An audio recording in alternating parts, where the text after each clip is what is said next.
Tactical Crouch, episode 180. Back for another one. This is the Summer Showdown preview episode, guys. It's been a good week of thinking about the fact that we won't have hero pools coming into next stage. So I'm quite excited about that already. You guys had a good week? I mean, Preach. Sweeter words could not have been spoken, Mr. AVRL. Beautiful week. Yeah. I mean, to be fair, you could also have good hero pools, you know? Like something No, that... because you feels like can't. jealousy. You can't. No, you can. It's impossible. No, you can. The hero pools could, like, come up with you Genji delete Tracer Moira. drive or something, No. and then in that case, you never get rid of them. Actually, just ban all heroes but 7. 7 is fine. Yeah, like, you can switch between Ana and Zen. That's fine. Sure. You know? Yeah, look, if the hero pools removed all the most hated heroes, I think everybody would be okay with them. But whatever, that's like hopeful, wishful thinking. Joe, you mentioned sweet words. Let me give out some sweet words real quick. Give a big shout out to our patrons out there. You guys have brought us episode number 180. I've been here. That's my 3rd episode now. Really incredible. This episode 180 brought to you by Refine Bean, Fraudino, Battle Crab, Lolshin, Rex Zane, Sir Girthlot, Porkchop Sammy, Kasha67, Chara, Nathan, Your Misery, Fable Steven, Roger B, Chris R34444, Bronzebot Boohow, Hotel Bravo 11, Hunter Tane, Yiska's All Percentage Chow Gel, and Chonk. Let's get into the first part of our preview for, the upcoming stage for the Summer Showdown by actually just going over. We already kind of glossed over hero pools a little bit. I think we can all agree that hero pools being gone is going to be pretty refreshing and good. Was hero pools refreshing coming in to June Joust? I would say in that sense it has been, but I did not enjoy the meta for June Joust, and I think I've been pretty open about that. More so on the NA side than the APAC side. APAC still played reasonably fun and interesting metas, but they ended up having to bend the knee, didn't they, to NA in terms of Lucha Moria stuff. So I'm glad that's gone, or at least I expect it to be gone. You guys on the same lines with that? Are we pretty much going back to where things were in May Melee, or what? I would say there isn't too much different. I think that there's definitely some, questions regarding the Lucio Moira and seeing if it does hold up. I expect teams like Dallas to continue to run it on maps that they can't run. It's very similar to the Melee discussion, right? Like there are maps where this is going to be the standard for teams that, have dabbled in and practiced it a lot. And other teams, kind of namely some slower paced teams that have found, purchase with Orisa. We'll probably find a lot of value in running these slow kind of bunker comps, leaning a little bit more on their McCree and probably peppering in a Sombra, right? It seems like from what we've seen in contenders thus far, it's McCree plus something, right? Whether it's Tracer, Echo, Sombra, you name it, it's being run. But the pace is going to be set by the tanks, and I still think there's a lot of room there to kind of dabble. The laugh I did there was that what's been played in contenders so far is pretty much all the nerfed heroes. So all the heroes have been nerfed in the recent patch is currently what's being played by contenders teams. So let's go through a couple of those real quick. So I want to go down. I was looking at the cross-play stuff, which has no real relevance to the Overwatch League, and the TLDR there is that all the console changes will be, all the console-specific nerfs will be eliminated, so they'll be playing on the PC patch. Speaking of the PC patch, so we got Batiste had a nerf on the Exo boots. Charge time increased from 0.7 to 1 second. Echo ultimate cost increased. That's well deserved, to be honest with you. True. McCree reload time increased from 1.2 to 1.5, and distance reduced by 20% of the combat roll. That seems like it'll make McCree a little bit more cumbersome to play. Moira gets some deserved nerfs in the ultimate department. Ultimate cost increased by 17. I don't even know that's going to be enough. To be fair, it might be. 17 is a reasonable number. Like 20 would be even pretty good. Resource generation is now 3 times higher while channeling Coalescence. So, there's some give and take there. Reaper Lifesteal increased from 30 to 35. So that's a hero that was already fairly popular. I would say even in May Melee, Reaper was getting played a reasonable amount. Then he got played an absolute crap load in June Joust. And then Zarya finally, primary fire, beam damage now scales 75, 170. Damage per second down from 95 to 170. So a nerf on Zaryas that have no energy at all. So with that in mind, gentlemen, maybe we're starting with Yiska first. What are you saying? Now, I think what you said towards the contenders meta is it can be an expression of two things, right? It can be an expression of you didn't nerf enough, Or it can be an expression of we're just so sluggish in adapting to new realities of the actual truth meta, like if the machines played it and Sure, yeah. like figured out, like even with, the limitations of human AI aim, learning played the game. right? Mhm. Then that could be the case. I'm usually I've been a big proponent of that idea that first and foremost, meta is a social construct, Yes. right? Agreed. Like the best team will most of the time dictate whatever is run by the meta. That doesn't necessarily mean it's the absolute best solved meta, and we have solved it by now, even though, like, Do you think it's the best team, though? I mean, Or just a team that gets out early and wins a lot? Doesn't have to be the best team, though. Which is sure. typically the best team. Sure. Yes. Yeah. Exactly. Or one of the, the best team is probably, but like the top row, The Sure, teams yeah. that are I in don't think front it of goes too far below the top row. I agree with that. And then, like, the utility function for teams that try to catch up to those guys, just like, oh, no, we got to copy. Like, this is, like, they're getting too far ahead. They're figuring out stuff out about their comp that we don't know we can beat with our comp, or with that, facilitates whatever we're doing at this point in time. So,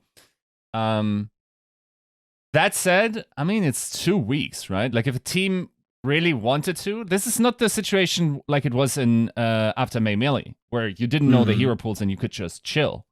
This is the situation where you can play everything. You knew the patch, and therefore, like, if you wanted to, you could just like farm your hearts out, right?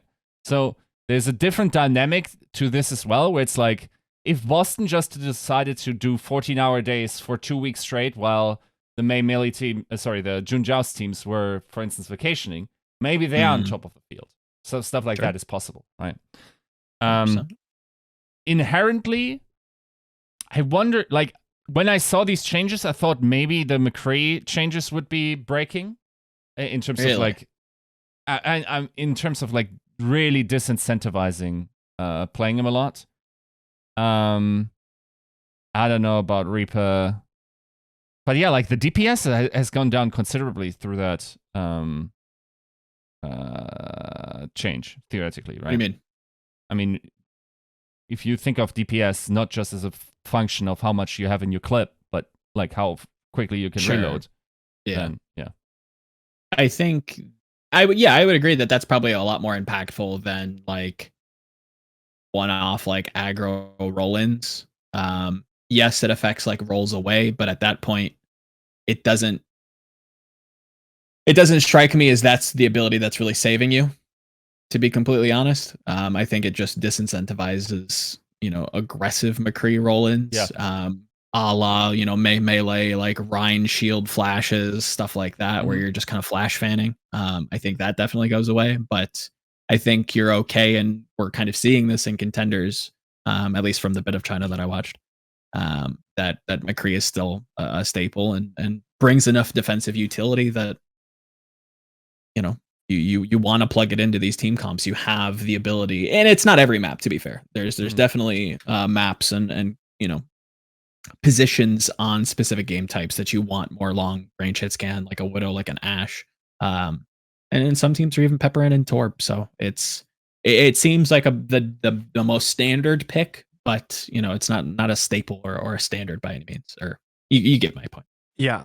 I mean, look, the most important part about the roll is you get the reload, so that part's unchanged. That part's all good to go. And considering there's a reload nerf anyway, the combat roll reload is probably that's prime. Yeah, I've not watched a ton of contenders, but I've been looking over the compositions just out of curiosity to see what people are running. And this is going to be the stage of the game where there's going to be some experimentation still. Teams will be trying to figure stuff out. So there's a lot of stuff out there, which is going to week one of Overwatch League when we come back from the break is always going to be a little bit volatile. My biggest question here will be surrounding Tracer, because looking through these compositions, I've actually haven't seen as much Tracer in contenders as I thought I would. There's been, like you said, a lot of McCree. And McCree being paired up in some composition, for example, May McCree is a classic one, and now you get to play the Rhine stuff again. I think Rhine being back in is actually pretty huge, because you have to start asking the question of like, okay, well, if you do want to play Lucio Moira, let's say you want to play Junjiao's meta again, would it be better just run the Rhine? You can, because you you've had versions of that composition in Melee what was starting to be developed, especially by teams like Dallas Fuel. Ryan was swapped in and out with Winston in that composition all the time. But, you know, if we want to play like actual brawl comp, like Melee style brawl comp, you can just go Lucio, Ryan, Diva Bap now like you used to. And that's just available because the Ryan's there. And I think in some people's cases, you look at that change of, well, reintroducing Ryan back into the lineup, that should be a pretty fundamental change that affects how those matchups goes. And also the fact that how dominant Echo is somewhat controlled by how dominant a Tracer can be as well. Not that Tracer hard counters Echo or anything, but Tracer's one of those heroes that's the Echo, you know, doesn't play well into matchup wise, and is a meta defining pick generally speaking, as we've seen in previous metas. So I'm looking forward to seeing more Tracer. I think there should be more Tracer play, and I've been a little bit surprised there hasn't been as much. Hey, is this going to be another meta that's kind of defined by the two regions on what they pick when it comes to Tracer? Do they play Tracer? Do they play Sombra? It's always felt like NA has been very much more Tracer centric, whereas Asia's leaned very heavily into Sombra. Do you guys feel like that's true going to be? No, I don't think so. This season, not so much. Just historically speaking, I think definitely has a precedent that like while NA has been a little bit more Tracer centric. No, I think it should be the same. I don't think we're going to see a lot of Sombra anymore. I think like if you're any team, is it worth bringing back? Like what matchup is Sombra going to be good at? Actually, one part where you might see Sombra, and it's funny because you know the Sombra master of Young Shalong himself brought it out on Team Chaser's game. But Sombra was originally the DPS partner for Reaper in that Lucio Moira kind of meta, and that kind of composition. You know, you don't play the Echo and Reaper together. It was meant to be Sombra and Reaper. So that's actually one comp where Sombra does see play. I don't know. Because it's good into itself. It's good into itself and good into others. It's good into other comps as well. Yep. So it's just kind of a plug and play and Reaper's plug and run. just kind of, well, not Reaper, well, definitely Reaper, but Sombra's kind of self-reliant. Sombra doesn't need a lot of help. I think Echo is not a self-reliant hero. She does need a lot of help, which is why she was such a weird pick in a June Joust meta, but I think Echo was just too good not to play, especially considering Tracer was gone and Sombra's gone and a bunch of other heroes you like are gone. Speaking of though, those heroes can't be banned again, so I don't know what's going on for the next stage, and I imagine Countdown Cup is going to reintroduce hero rotations again because that's part of the plan. But the good news there is, you know, Tracer Ryan are saved. Tracer Ryan, Sombra, Zen, they can't be banned away. So no matter what happens in the future, those heroes stay. So for the rest of the year, there's opportunity for heroes like Ryan and Tracer to really, you know, define what even playoffs, end of year playoffs meta could be. It's true. I mean, I wouldn't count our chickens before they hatch. You know, last year we ended up with what, you know, Hog Diva, what was it? Hog Sigma sometimes. Just the weirdest of playoff patches. So I'm not gonna, you know, rule anything out. Maybe they stick for a little bit and then, you know, the patch blows them up and I don't know, deletes them. You know, I'll leaving myself open to being surprised. I think it's also interesting that we're not seeing certain heroes because, like, let's say take Defiant, right? Okay. Defiant has a big incentive to run something like Sombra comps in general, right? Yeah, of course. Like, or I mean, we talked about the Asia teams. I don't know if the East has solved its lack of great Tracer players at this point. I think there's still like maybe one more than there was before, maybe two more. Maybe if you count what's dude, Western coaches. If you asked them last season, there were two competent Tracer players in the entire region, and none of them were on Shanghai Tracer players. Yeah.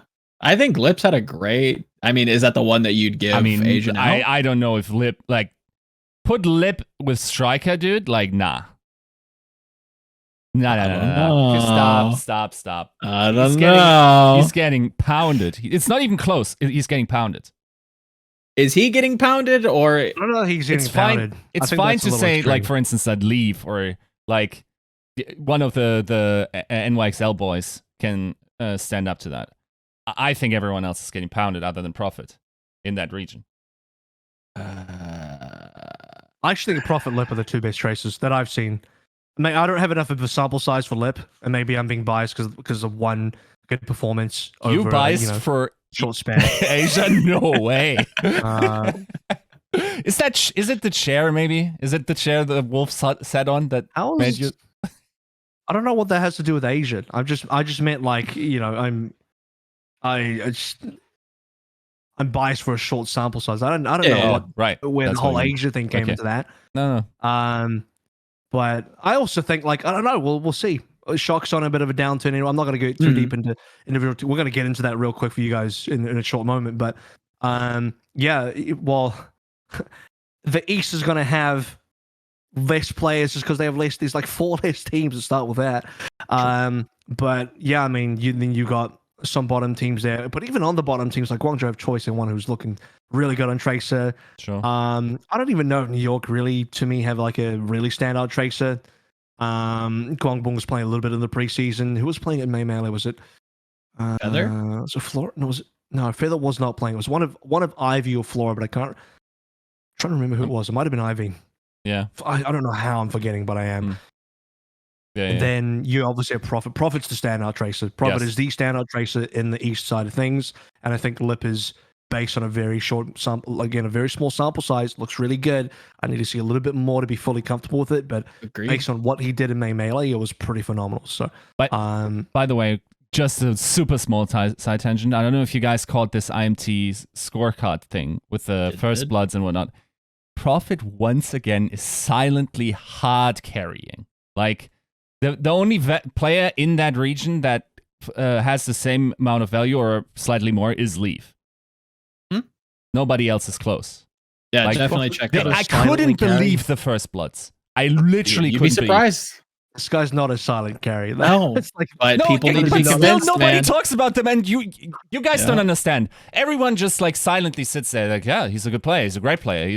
And then there's 0 MVP nominations, while Agility says 3. It's because Seoul is such an unstable team, and they're constantly fluctuating between really insanely good to like, oh, what happened? They shit the bed, and then people write off Profit because of that. Because to enter an MVP discussion, to enter any discussion about a player being exceptionally good, their team has to generally be winning. That's the mentality, and that's the kind of the thinking behind a lot of this discussion.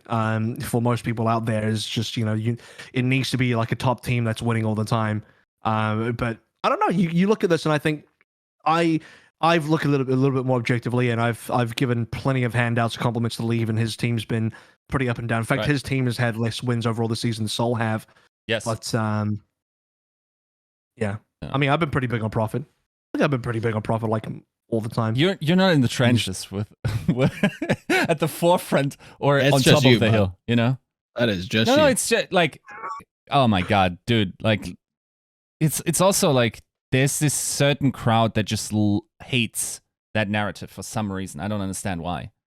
But they just I don't think anybody would agree. As well. People keep forgetting he's won so much. It's just like, what are you guys doing? Yeah. People ask me please, like, hey, who do you think the GOAT of Overwatch is? And I was like, well, I think it's Profit for XYZ reasons. Yeah. Because the AT part of GOAT is really important to me. The all-time factor. Whereas people like they'll pick someone who's good this year. People will pick somebody that's like, oh, the GOAT of this year is X or Y player from whatever team because they're doing well right now. And it's just like, well, what about the AT part of that? That player didn't do well last year, or he hasn't won the Overwatch League, or he didn't do well in Season 1, or he didn't do well pre-Overwatch League. Profit's done all of that. So the AT part of the GOAT to me is like, when you include that, when you include an Apex winner, Profit's your guy. So I don't know. He also won Overwatch League. Fits the criteria. Yeah, I guess I understand. Like, if you're like 4 and your mom hands you an iPad and you watch Overwatch League for one season and you're sitting there, like, basically, like, I don't know, like someone like who popped off recently, Lip, dominating as he does right now, is basically a quarter of your life, right? So how could Profit be any better the GOAT, right? Like, you were basically not cognizant for the most of the time when this guy was the best in the world. So I guess I can see that, but like. Oh, here we go. The one player, this is so egregious. The one player fans bring up is like who the GOAT is. They're like, oh yeah, Fearless is the GOAT. I'm like, really? Fearless the GOAT? the Sky's popped off this year, and maybe he's popped off kind of last year as well. Yeah. But before that, he was part of the 040 Shanghai. He's not. This guy's not the fucking GOAT. I'm sorry. It's just factually incorrect. Yeah. Like he's the GO. He's not the GOAT. You to remove the AT part. He's good right now. Not of all time. If you want to talk about of all time, that's different. We need an award show. At the end of the year, I'm making a stand now. We will have an award show that will go multiple hours to have full conversations on this so that all of your opinions can be thrown in the trash. By the way, a lot of people are the G. Yes, G. People are the yes, G. You can be the G, but you can't be the GOAT. That's the thing, by the way, also. Like, we really distinctly have to say, whoever told people that the GOAT discussion is too early, you guys are idiots. This game is gone after next season. We're playing a new game. It's over. We don't know. Esports happens in a way different time frame. We're like 4 decades into your favorite sport where you make that argument in esports time. Like this is dog years basically. In multiple senses. Esports is dog years. Yes. In multiple senses. So yeah, I really like the idea of us just sitting down, taking like from the early Apex days, evaluating like how much that should count towards top tier competition. Is it 1 Apex that counts for 1 Overwatch League title? Is it 2 Apex, 3 Apex titles, whatever it is for you? I'll figure it out. Maybe you weight them independently because Apex Season 1 was a little bit different than Apex Season 4. Exactly, was front of me. I just want to talk about it now, but it's just like, we can't. I don't know. There's so many things there. It's like, well, I don't know that you can equate it to. Is it worth 0.72 Overwatch League wins? Like, you can't even. I don't know. It's just hard. Like, it is the competition of the time, but then it's a career-only competition. So you're like, well, what about the X or Y team, or what about these teams that couldn't play in Apex? So it's a completely separate and interesting discussion. But today, in the interest of time, and definitely in the interest of time, guys, we're gonna move through and plan out what the general scope of the show is. And now that we talk about meta a little bit, that's gonna kind of set the foundation for our expectations for this upcoming stage of Summer Showdown as we head into the brand new, part of the season. Where about midway through the season now, midway through the regular part of the season anyway. So every single team has played at minimum 8 matches, and some of them have played a lot more. For example, Dallas and Shanghai have gone to 2 tournaments now. We're not going to do an official power rankings in the sense where we're going to do like an actual rankings of 1 to 20 or anything like that. We're probably going to just look to do something in regards to talking over the standings and a little bit of over-under here where we think the teams are in these standings, going through the teams as much as we can. I would love to go through all 20 teams. We'll see if we can do that. And again, in the interest of time, some of the teams we're going to only really be glossing over. Some of the teams will be maybe talking a little bit more in depth, and then we'll be discussing as well a little bit of strength of schedule on these teams and how we think they'll be doing this stage in consideration to where the meta is, how flexible their roster is to tackle that meta, and some changes to the teams as well. Some teams have had coaching staff changes and play changes and other things on the way. And even if they haven't had play changes, they've had players moving around and coming of age and all that kind of stuff. So guys, let's head into it now. We'll start with the APAC region because that's what this is on the list. First, we'll go top to bottom. And let's start with Shanghai Dragons.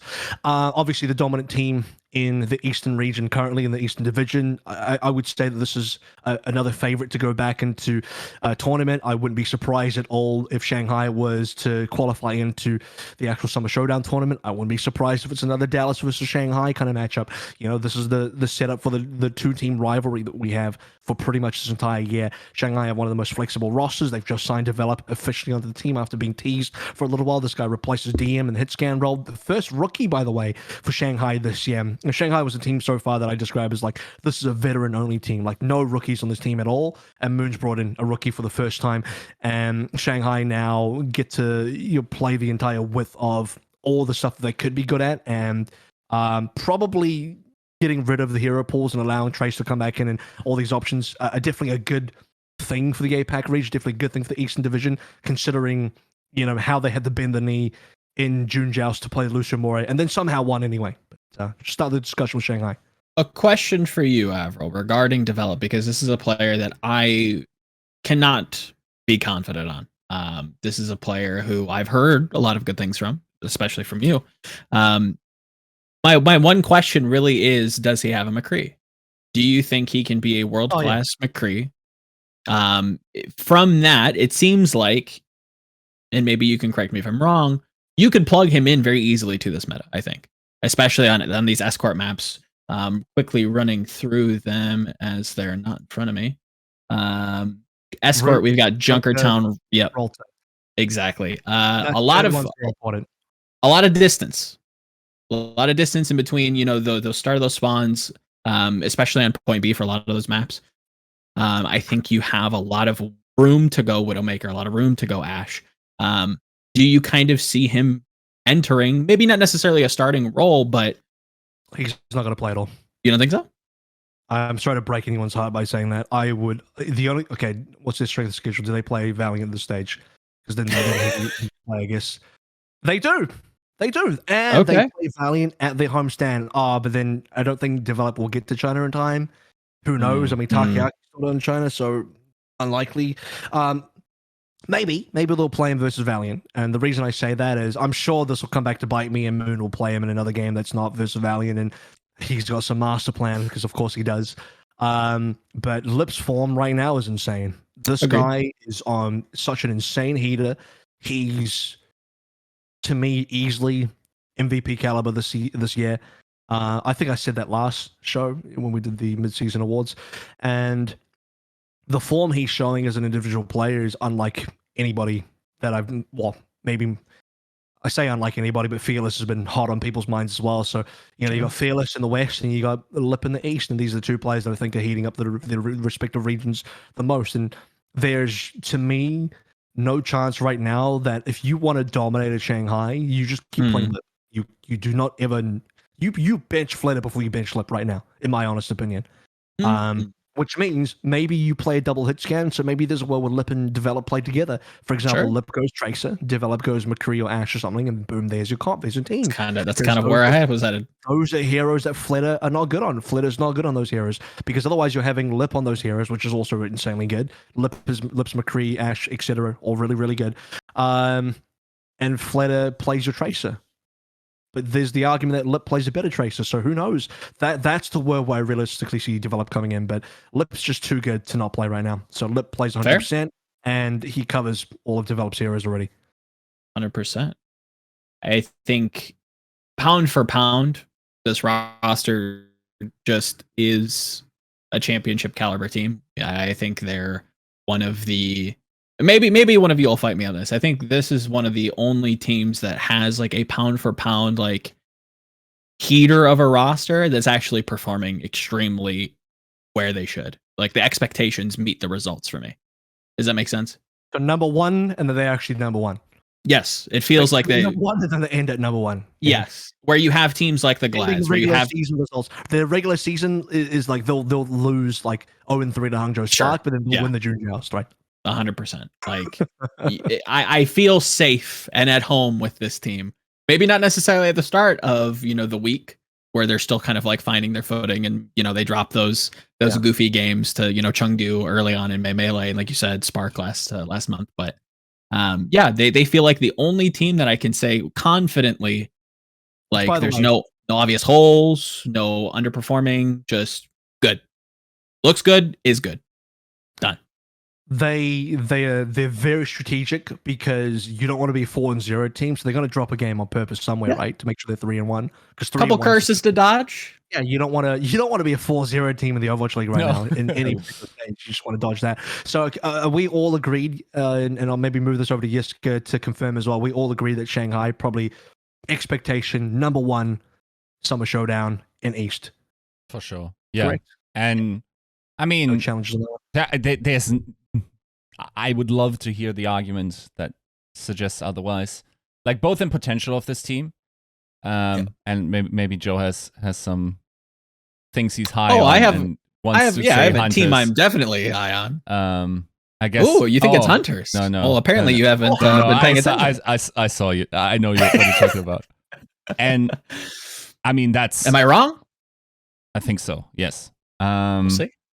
But the idea is like, I don't even think Shanghai has played their best Overwatch yet. No. For most of the time. Like they just won a tournament for what felt like 85% Shanghai. Like I think they squeaked. They were forced to again bend the knee to NA's comp. they didn't get to play their comps. Which makes it more impressive, to be fair. Yes. Because like, what that is happens not if clean you Overwatch. actually have the better meta comp? Sure. What do you do then? You How do you down. catch them? Right? So Yeah, if Shanghai, if we go to a tournament in Shanghai, like, no, you have to play our comp, then that's a problem for the NA teams. That's an issue. The Western teams are kind of fucked. Yeah. They're not going to be in a happy place. I'm not sure if I would say like they're the best in the world. I think Dallas has a real chance that they are. But yeah, that's the only other team that you can argue. For sure. Yeah.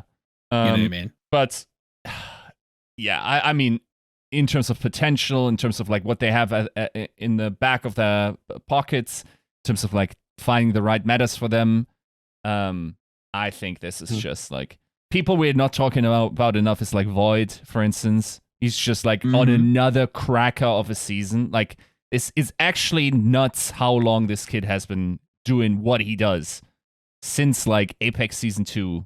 Like, maybe, let me think. Has he ever not been good? I don't think so. Maybe Apex Season 4 or something? Yeah. Just Glads. Glads was my only one that I was like, Void, like, where you at, bud? Bad, like, though. it wasn't bad, but it was definitely a step down from what you were used to. I think he got to the team later, right? Like, not late, but later. And there it's like, by the way, like, just by the by, the players that Glads has dropped is a pretty good team if you think about it, like, right? So no, but Void, I mean, probably very likely the best off tank in the world at the moment. Totally. Also was last season, in my opinion. Dallas fans are upset right now. They're like, oh, Harbin's not the best. So yeah, putting out there early. I think he's also under talked about. I think that's just the off tank role at the moment, though.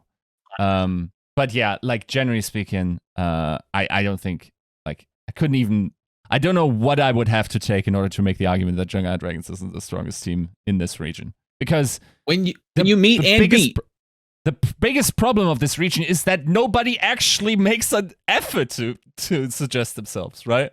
Nope. Like, some through circumstances, for sure. Some through absolute just like spaghetti dropping nuttery. Like, I don't know, like, Spark could be good, but then they had this mumbo jumbo at the start, and then they dropped their spaghetti against NYXL. NYXL doesn't really get it together. Hunters are like typical Hunter stuff. I mean, Fusion had their issues as well. Dynasty is just Dynasty. Like, and then, I mean, the other two teams are just like, yeah, I don't know. Like, this one consistent team in this entire East region. It's just a non plus ultra, right? Like, I'm gonna, and we'll talk about Dallas in a little bit more detail when we get to the Western teams. But my cold take for Summer Showdown, it's going to be another Shanghai Dallas finals. That's my cold take. Ooh. It's a cold take because it's like a really easy thing to say when these are the two teams that have been dominating the hardest. But that's that's maybe saying more about Dragons right now than is Dallas, because I want to talk about Dallas in more detail a little bit later on. I want to move things on to Seoul a little bit here because we already kind of touched up on Seoul. They are number 2 in the standings for the Eastern region. That's because, funnily enough, their regular season has been good to them. So a team that we always say is like, oh, you know, they're an unstable team. They're actually 6-2. Who are the two teams they've lost to? I'm going to go back in the history and see which teams they've lost to. But Seoul have been having a good season. They're number 2. They beat the Philadelphia Fusion in map record by 1. So that's been pretty good. So the two teams they've lost to have been Chengdu in Melee, and who else? Philadelphia. Is that right? They've lost to Shanghai twice, but that was one of them was in the actual tournament regional knockouts. Shanghai in June. They lost. The new regional knockouts. So they've lost twice in the regional knockouts, and they've lost twice in the regular season. Regular season is Philadelphia in May, Shanghai in June, and then the tournament knockouts is Chengdu in May, and Shanghai in June. So I think those extra losses in the knockouts is kind of where people are a little bit more skewed towards like, oh, yeah, Seoul inconsistent because they go 3-1 in the regular season. They make it to the regional knockouts and they just lose. That kind of feeds into that narrative, I think. And also in the fashion that they lose, right? Like that's the annoying part most of the time. Like, what was your so brutal. Yes, agreed. On May, like, come on, man. Yes, I agree. My big issue at that one was because they started off against, was it New York that they were running like the hog stuff? And I was like, yo, this could be the hotness. Like this could carry them the distance. I think last show, AVRL, you mentioned that I think Achilles had echoed a same point or a similar point. Via a hot take, which I kind of agreed with, that, if Seoul continued to play this kind of goofy stuff, found their footing with it, took the loss versus Shanghai, kind of reversed engineered it, maybe, some anime mumbo jumbo, do what you want with it. Like that stylistically, I felt like could have been like an actual upset caliber composition that they could have like rode into. And then they kind of just like let it go. What the narrative was is they had to bin the hog. When they binned the hog and got rid of the hog, then they started to look good. And I think Seoul's expectations for June Joust was skewed by the fact that they dominated Guangzhou. But now when we look back at it, it's like, well, Guangzhou is a struggling team, and dominating them shouldn't give you the utmost confidence. And then you dominate Guangzhou 3-0, and then you walk into the actual knockout versus Shanghai, and they embarrass you. It's like, okay, well, that there's the tier system of the teams. You can be second best in the region, and number one in the region is just too far ahead of you. They're so far ahead of you, they 3-0 you. But at the same time, I mean, Seoul did themselves no favors in their matchup. They played weird stuff, and they were, being dominated across the board. And they weren't even playing hog, thankfully. But I don't know. There was just it looked like maybe some choking there as well, because Chiyu had a great Sigma versus Guangzhou, then his Sigma versus Shanghai was just really awkward, using ults at the wrong time, just kind of wasting them in 1v4, stuff like that. Kind of nitpicking here a little bit at the teams, but I think Seoul are the type of team that will bait you into thinking they're extremely good by beating a weaker team. You remember, oh wait, they're playing against Shanghai. Yeah, that's probably not going to go well. So I think this coming tournament, I wouldn't be surprised if Seoul go. I mean, what's the strength of schedule? They probably go 3-1, something like that. Who do they play? They play this weekend. Chengdu, Hangzhou. They play this upcoming week, so we can actually maybe even talk about those games a little bit. And then they play Shanghai, which is probably going to be an L, and they play Guangzhou, which means they could go 3-1. They could, realistically speaking, beat all the other three teams that are not Shanghai, go 3-1 again, and then depending on how they land in those actual, regional knockouts and who they face, will determine whether they can make it to a tournament or not. And this is the other crazy thing about this like 4-game stage kind of setup here as well. Is like, I think, remember, May Melee, Shanghai came in as seed number 4. So even coming first seed doesn't save you. Like, it's not necessarily good enough, because you could face Shanghai, who come in seed 4, and then you're Philadelphia Fusion, you're like, this is just stupid. We are getting robbed. So yeah, unlucky.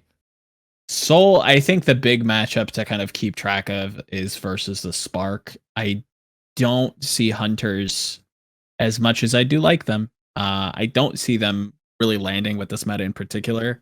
I have an issue with their second DPS. I'll say it straight up. 12 damn players, they're not going to land in the meta. Like, do they need 24 players? What's going on? No. Just Hunters in general. Like nobody feels like an adequate second to Leave. Like, I want Leave to play Tracer. I want Leave to play McCree. I want Leave to play Sombra. He can't play at all. You don't have that many, hands and fingers and toes to be able to play literally every hero. Yeah. It's I really kind of over the Jinmu Sombra. Hold off with the Chengdu. Otherwise, our timestamp's going to get really awkward, Joe. Sure, agreed. 100%. I have to give that to Seoul. That's leading into like the Seoul prediction, right? But Seoul and Spark feels like the good litmus test to see how they're going to perform this entire stage, and it's not an easy stage. That's not an easy one. Could be 2-2. I mean, it depending on if Chengdu upsets, like, could be 1-3. Like, this one's a tough one. If they're going to have a good season and come into the playoffs with a strong mindset, I think they have to do well here. I think this has to be a 3-1 if they want to have a good seed. Yeah, I can see this being 2-2. I don't know if you want to drop a quick pred in there, Yiska or not, but we are going to move on pretty quickly. So you can either drop a quick pred in there, then get into fusion, or just start talking about fusion now, because let's get into fusion to win number 3. But let's go with fusion then. Okay. Yiska's gonna skip the pred. That's fine. Yeah. We're not all brave enough to drop one. No. I got to juice up. Fusion, only one map behind Seoul. So they're pretty close. And I think Fusion are a team where, let's recap what happened in Junjiaos, by the way, because they had a poor start, 0-2 start. They nearly rescued that by going full 6-0 in maps in the second half of Junjiaos regular season. And then they dropped that map to Valiant, which kind of boomed them out of contention. There's a couple of things there. Obviously, don't drop a map to Valiant, especially when no one's dropped a map to Valiant except Chengdu. But second to that is, win one extra map in your first 2 games, or don't lose those first 2 games, or just win one of those first 2 games, and they're there. But now Philadelphia to kind of also just list off a couple of changes here. There's not a lot. Astro's finally in Korea, so maybe swapping playtime with Toby a little bit here. EQO's already started to get some playtime in there. So slowly, piece by piece, Fusion are rebuilding the team into what they wanted at the start of the season. Yeah, and I think that's going to be a sizable boon, not to mention that, like Yiska said at the top of the show, you have a lot of time. Like, if you wanted to put in the hours to grind out this meta and find it early, this is a team that I'd expect to do it, and you have the allowance to do so. Now you have all the toolkit to kind of play from. You have all the heroes. You put a lot of those heroes, names to faces with the Philadelphia Fusion. Not necessarily mad at it. You want to play, Moira Lucio. Now you have Astro to kind of pull from. It's not to say that Toby was bad. If anything, I think he'd probably thrive in that. But is that going to hold up versus a funny Astro, right? Is it going to hold up? Becomes a mercy main. Sure. The funny Astro takes over all Lucio duties. It's possible, right? And that's not to say that, Moira Lucio is going to be the consistent, composition. But when you start to piece together what we're seeing in contenders to the Philadelphia Fusion, I do like what I'm seeing. I do see a lot of consistent threads. But when you backtrack and look at some of their other compositions, you can start to see like a little bit of a style kind of bleeding through, where it's like, I don't know if this is like a comfortability leaning into Mono's, kind of wheelhouse, playing a little slower, playing a little bit more Rhine, playing a little Orisa, right? Not so much Wrecking Ball, right? They seem to be leaning more slow tempo. I'd love to see that come out, but I find that the Philadelphia Fusion, the more that I look at them, the deeper in detail you go, the more I like. And my hot take is that I have Philadelphia Fusion winning the Summer Showdown. That is hot. That is actually pretty damn hot. Screaming just from the stratosphere coming in. I have them upsetting like the summer champions tend to do. You look through. What's that? Where does this take land on Yiska, your Kelvin meter? Oh, I mean, is there a hill? Jesus Christ! What? For you is to there die a hill on? to die on? You're dead, dude. Like, you're already buried. Like, what? I'll poke some holes. Let me hear some arguments. Convince me otherwise. Okay, so what is the big boon that you see? I don't think even they have their key players yet. You think Astro makes a difference? Yeah, I don't think so. Depending on the meta that we get, I don't think so. I think the only hero he could legitimately be transformative, and not even that, is Lucio. They're only missing Shockwave Poco, by the way. So you saying that their key player is Shockwave Poco? I think Shockwave is the key player, yeah. I would say Poco. I think Poco's probably the bigger upgrade over Hoppa. Personally. I'd like to see Shockwave play. Meta that's played. Agreed. I want to see Shockwave on the starting roster. I want to see him actually get playtime. Don't get me wrong. It's not like any kind of Shockwave hate.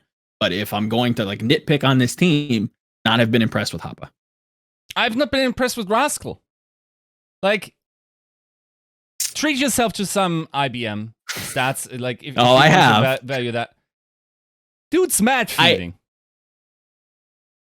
I think in particular, it was kind of a tracer diff, to be completely honest. And this one, I think they had a hard time figuring out a little bit. You went from a tracer diff to an echo diff. In a way, yeah. It was. I think they've had a hard time finding where their footing is because they were expecting EQO to come in. Their footing is playing Rascal in May, on the hero May, not the month May, and then they'll be the big team. You have him come in on May.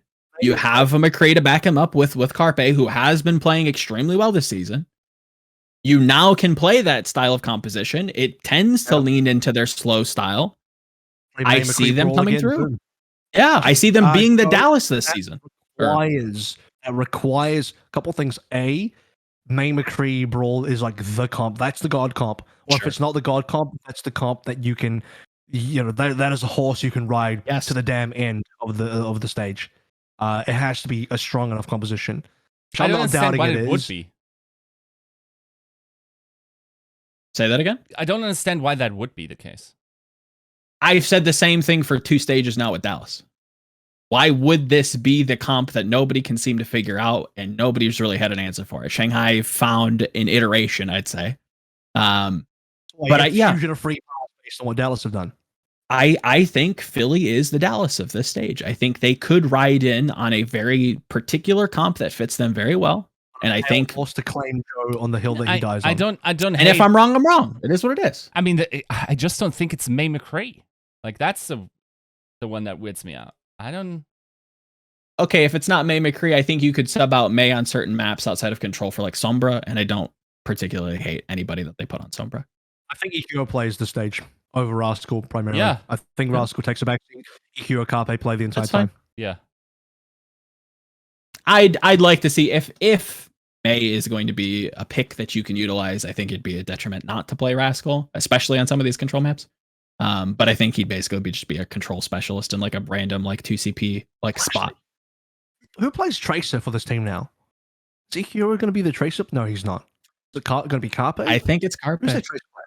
I think you probably just forfeit the McCree and play something quick. Because like everyone's like, probably not Rascal anymore, right? Rascal's a serviceable tracer at best, even in May Melee. I don't think you can. With how prevalent it could be, I don't think you want to put your eggs in the Rascal basket with how kind of poorly. Granted, it was a close match. It was 3-2 in the play-ins for May Melee, but it was rough. Carpe had to do a lot of the lifting there. And he's a player that I think can find. For what it's worth, I think, this is not necessarily like, it's a hot take, but I don't think it's true. Right, I'll take it. I'm not out of bounds. I'm not, off sides, I'll take a, I'm not. It's a hot take in the way we're like, you know what? I was just going to score a goal from the middle of the field in this match. And I'll take it. It's not impossible, but it's not out of bounds. So, Joe, if anything, I think this team has overperformed. Really? Yeah. The team that hasn't had their starting roster has overperformed. Yes, they shouldn't be 4-0 in the first stage based on like everyone was sort of dropping spaghetti at that point, right? And it's not over, but it feels like.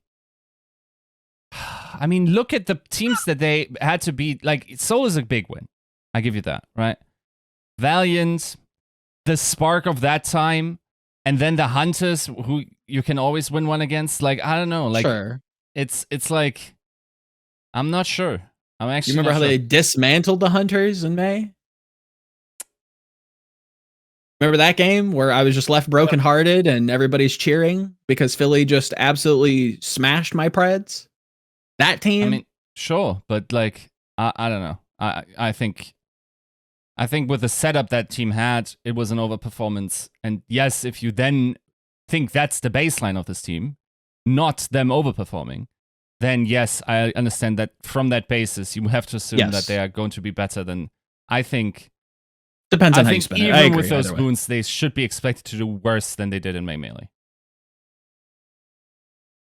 How much worse, to be fair? Because this is a team that went 4-0 in May. I think the thing is, like, they really benefit from the region just being so weak at the moment. But sure, of course.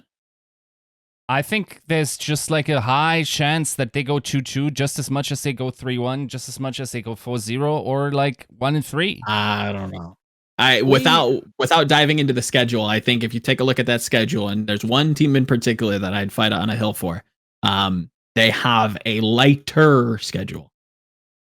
Which Who are the teams that they're playing against? So Okay, let they me play get this up. Guangzhou, they lose to Shanghai, let's be honest, and then they play Chengdu and New York, which are, I think they have 3 very winnable games, Yes. you know, and then 1 game that's just going to be rough. I think they might go agree 1-3 that here. Very Actually, easily. You know what? Maybe I changed my mind on that. Shanghai do have to drop a game in here somewhere, so they probably drop the game in correct. Philadelphia. Correct. Come And it's on. early. It's early. It's Oh in my week 1. God. When does Shanghai tend to flubble? Cannot go 4-0. Shanghai. Yes. Shanghai. Look at the schedule. Be like, well, I drop a game to somebody. Maybe they drop it to Valiant. Like strategically speaking, you should lose. Please.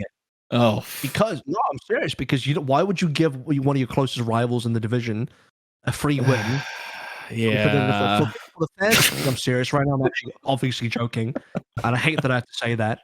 I'm baiting as hard as possible, and I hate to dangle the bait in front of you, and be like, "Hey, I'm baiting you, by the way," but I am. Shanghai obviously not losing on purpose, or are they? There's me baiting again. I'll let you decide.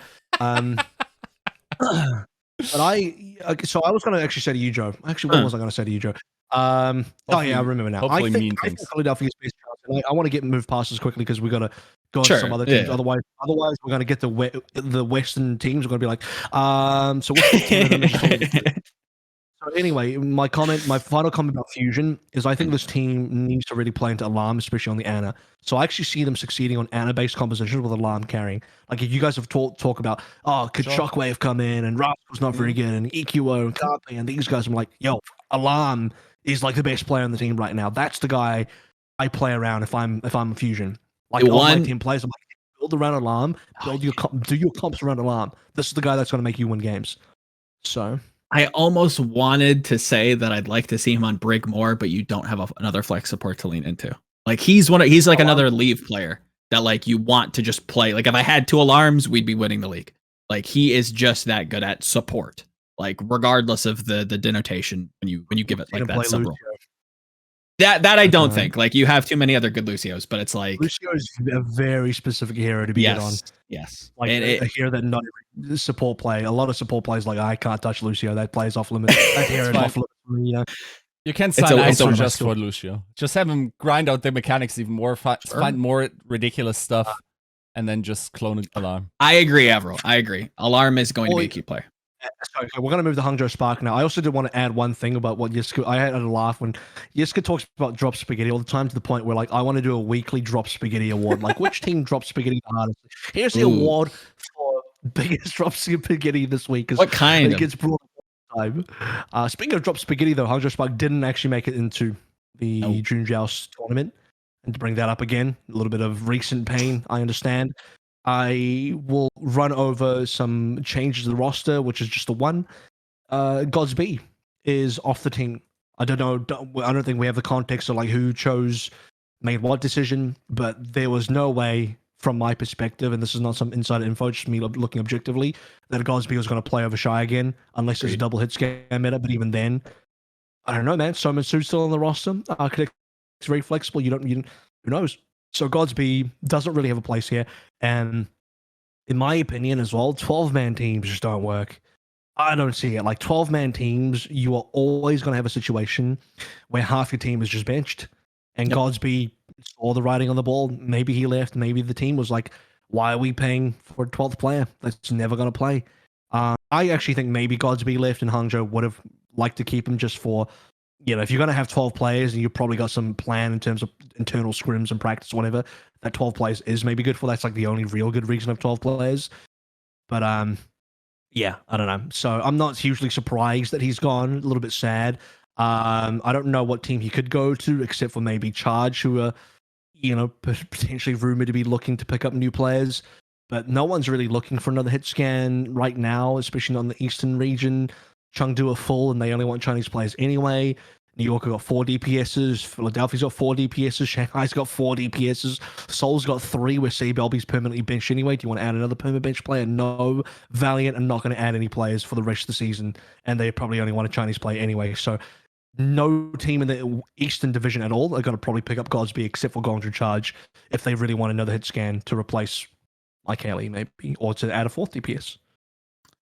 As bleak as it sounds, I think there's another budding esports title that I think his specialties tend to lean into and play very well with. He's yeah, just for Overwatch.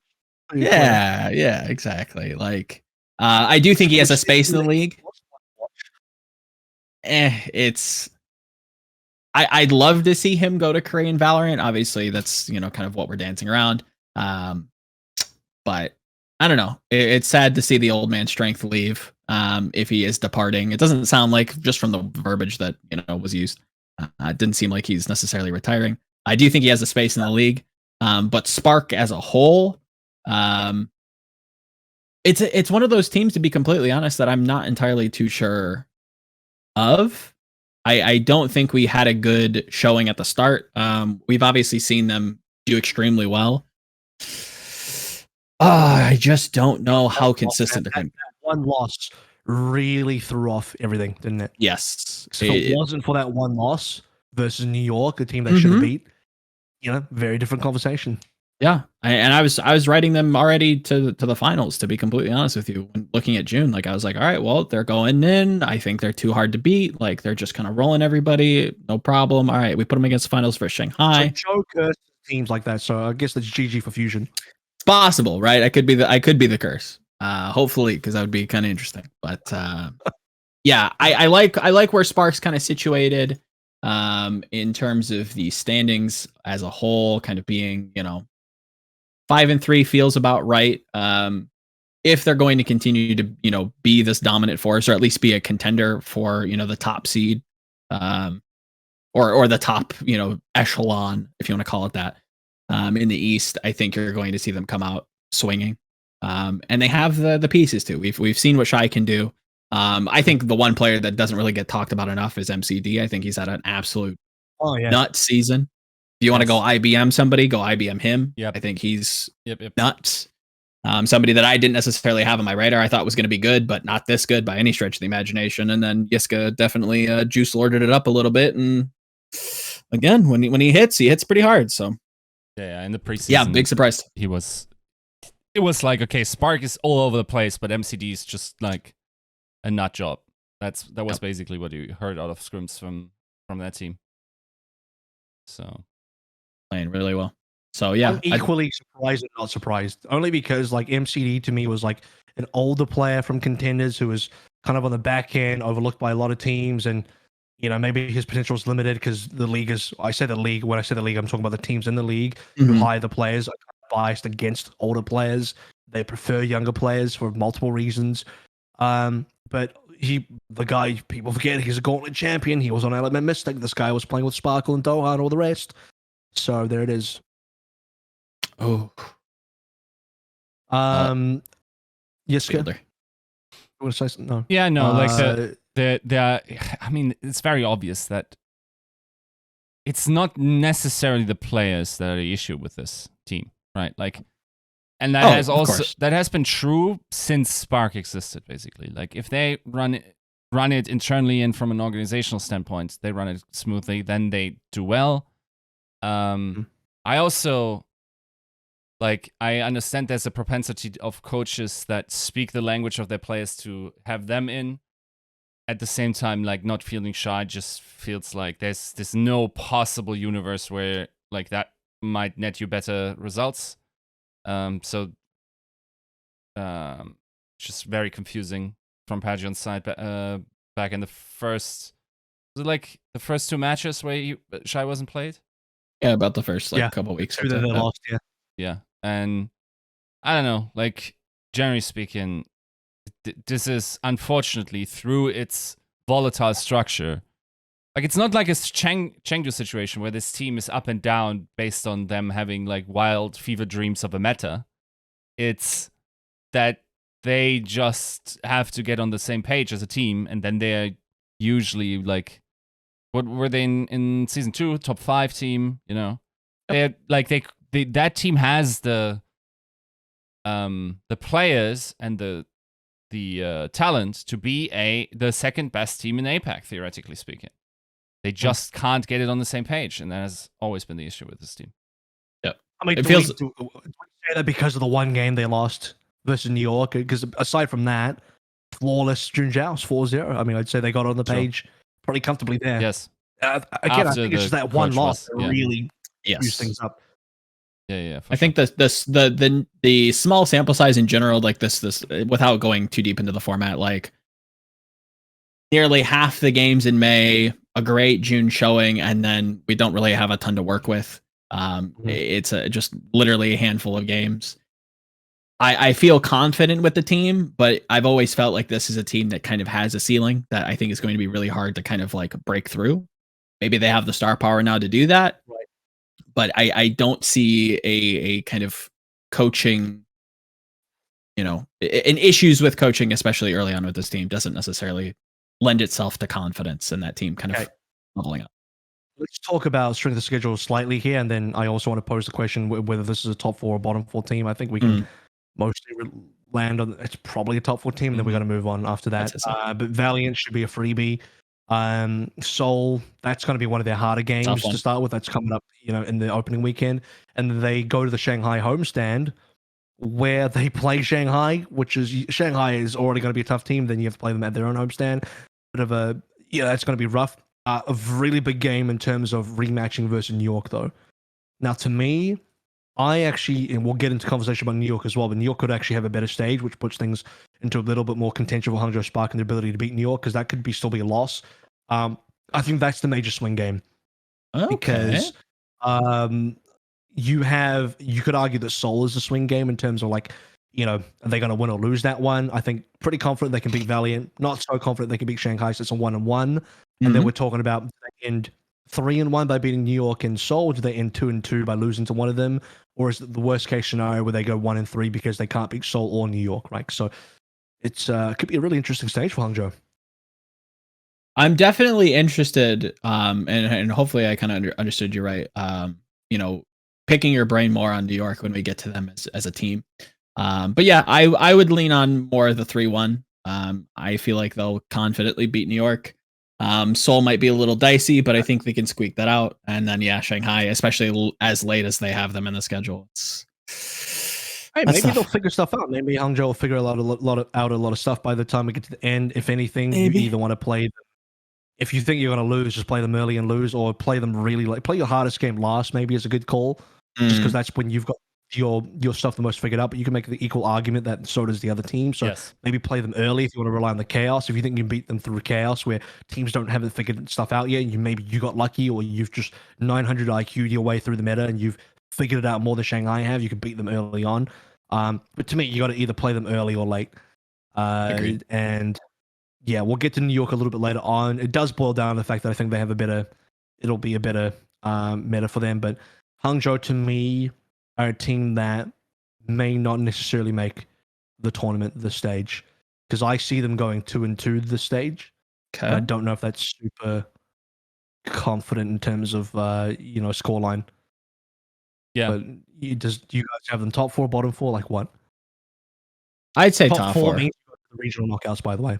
Yeah, I would say that the East standings as they stand right now is my top 4 teams: Shanghai, Seoul, Philly, right, Hangzhou. Damn, no love for Chengdu. No, I think they've improved, but they still don't have the consistency, and I really do think it kind of leans on the second DPS. But we'll get to them. We will. We're gonna get to them next. Final thoughts, Yiska?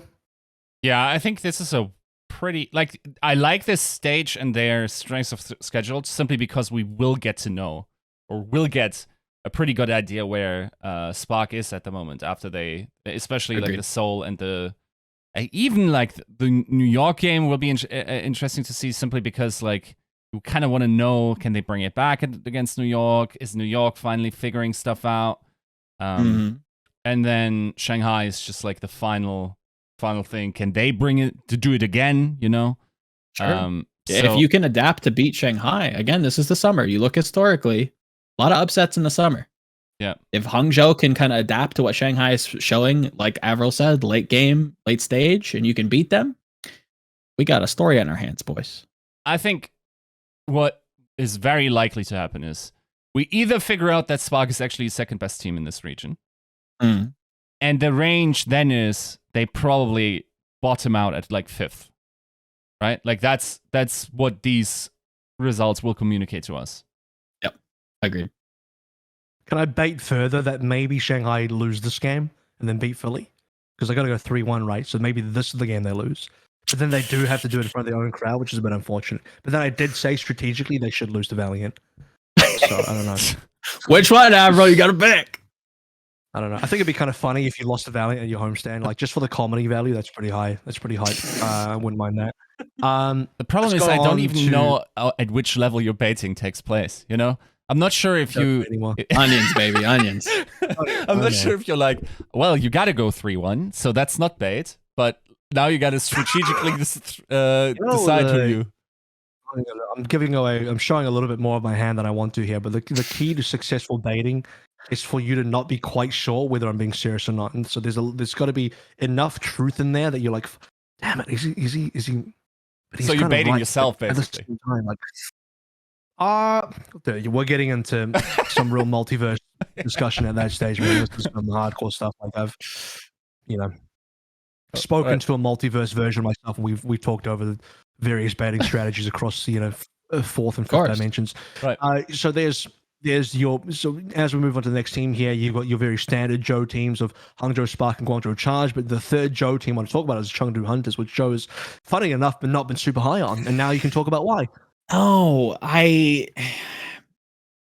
there's a lot to be excited about. Obviously, I've been a big proponent of the coaching staff for a long time. I think Ray's, next to being genius level. That goes without saying. I think that's sure.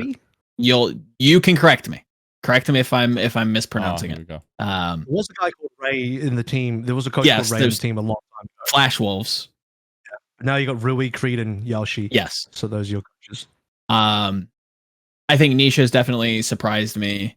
The flex supports have been standout. It really comes down to, in my opinion, finding somebody that can be a consistent mid to long range hit scan, and that has always been Chengdu's kind of issues, right? Deng Xiaolong in season, I think 2, what it had to have been, really never kind of fit the bill. Bacon Jack, I mean, God bless him. Jinmu has his moments. Man. They were, but I don't think that they would have done much else, to be completely honest with you. I mean, Bacon Jack's meta was Tracer. He missed out on all the Tracer metas, and Young Sherlock missed out on the McCree meta. Like, that's his best hero. I mean, we can not joke wrong. about Sombras. Yeah, we can Young Shalong Sombra. I get it, but his best hero has been McCree, and McCree meta is right now, and he's not playing on the team. Unfortunately, he missed the boat on that. Sadly, just RNG's kind of screwed him, as RNG also screwed Bacon Jack. Yeah. True. Bacon Jack also missed out on the Reaper meta. That's like his second best hero. He didn't get to play that, so really unlucky. I don't disagree.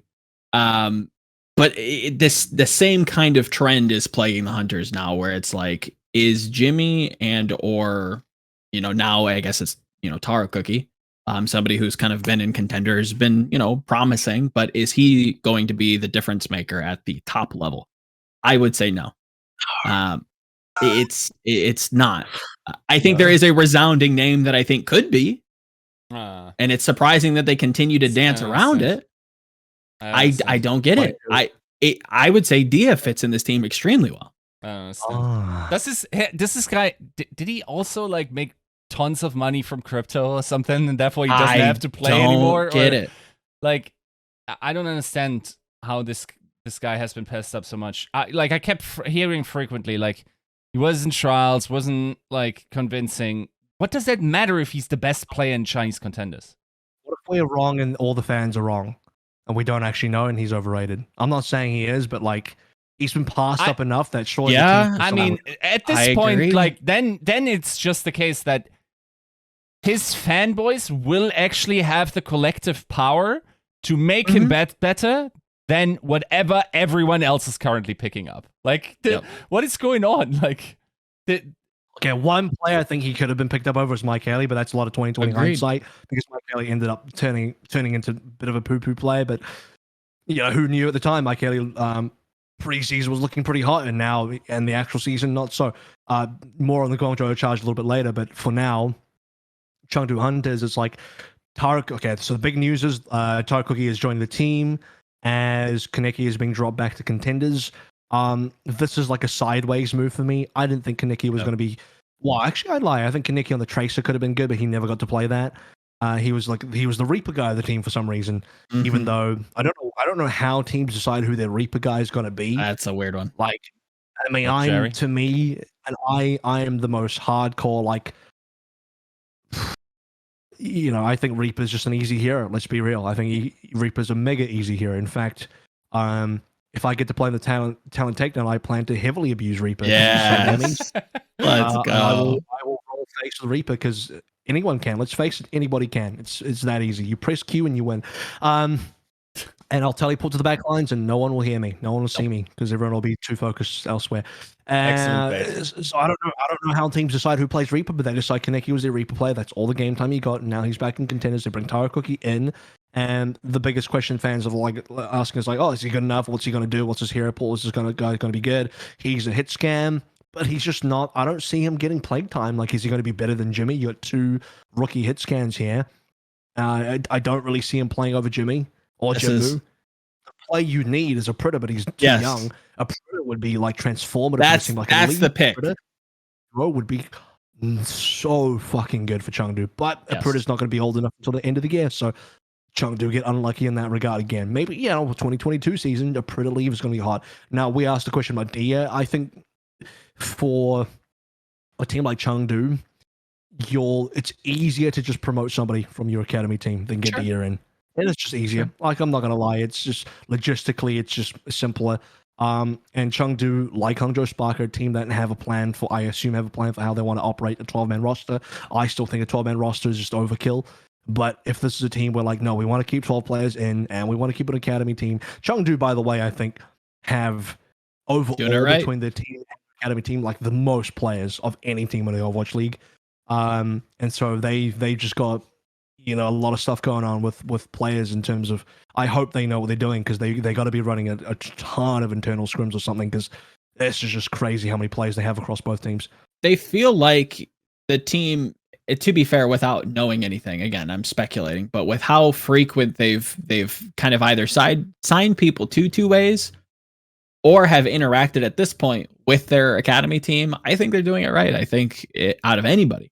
I think London a little bit less so, but I think London and Chengdu are doing extremely well running the franchise as you would a sports franchise, right? To bringing people up, demoting them, moving pieces until you finally see them fit, recruiting and, investing in young players like a Pritta, like you mentioned, somebody who has been phenomenal in Chinese contenders. I can't get Kenobi off my DMs, hyping this kid up, right? Like it's nuts. The CEO's just, flooding me with juice. That's the type of player you want to sign early. They're bringing him up. They're bringing him in. We've already talked about, what does this team look like come 2022 when you have Lee and a Pritta, hopefully. Like, that's nuts. That's exactly what you want to see. That's what I want to see now. And I think that they would be in that top 4 echelon if they had that. Unfortunately, we're stuck. No shame to them. With Jinmu, who I think is a fantastic specialist, but not somebody who is going to consistently be, that shadow to leave that I think they're kind of desperately looking for. Yeah. Anything to add there? Yes, I was going to talk about strength of schedule as well. No, sure. Like, I mean, in terms of, let me figure this out real quick. I think it's just like always going to be this way with this team, right? Like, I don't know if that's just a property of the staff. Like, you can't, like, I don't know, like, when you have Dia right there, like, I don't know that you have excuses in not having someone of the player profile that Joe describes, right? Like, so in that to Avral's point, it is hard to do, right? Like, to bring somebody on that you already kind of have filled out for last year, or the next year rather. Logistically, it's got to be a little bit difficult. But in terms of mechanics, I have to side with you and saying, like, look, like, this kid has put up performances. Like, where is the translation missing? I don't get it. Yeah, for sure. The translation from practice to on stage environments, to be fair. Mm-hmm. Yep. Yeah, still talking about why Dia isn't signed. Yeah, effective. Right. It just doesn't make a ton of sense, and I have to trust the coaching staff. When Gauntlet don't get signed, that's how it is, right? That's That being said, I mean his other teammate as well, Super Rich, is still in the ether somewhere, Yeah. winning. Also, Well, coming close to winning Contenders career. So actual strength of schedule here as well in terms of what they are doing. I see this team going. This is to me like another Hangzhou Spark story where it's 2-2 team, right? They play Seoul, and then they play Guangzhou, which should be fairly winnable. Seoul could be 50-50 there, depending on what Seoul shows up. And then beyond that, they go to the Shanghai homestand, which will be pretty pog, and then they play against Philadelphia, which, you know, is going to be probably a tough game, and then Valiant, who they probably beat. So this is a team that, I mean, if I say 2-2, I basically have them beating Guangzhou and Valiant then losing to Philadelphia and Seoul. But realistically, they could also beat Philadelphia and Seoul, which means they're somewhere between 2-2 and 4-0. Yes. Yeah, there's a world where Chengdu comes out, attacks the Chaos early, you know, maybe toppling Seoul quickly, and then you get to play Valiant later in the week where, you know, maybe you've been figured out, maybe what you're doing is you know, last week's news, and now you have to kind of change. Like, there are realms where Chengdu does good this stage, but they haven't been consistent, you know, this season's enough to kind of warrant that, or at least warrant the kind of prediction, right? It's a tough call. I think they could be top 4. I see them going 3-1. I'm starting to lean heavy towards a 3-1, but it's, to me, it's just like. So who do you move out as a duo? I just have a little bit.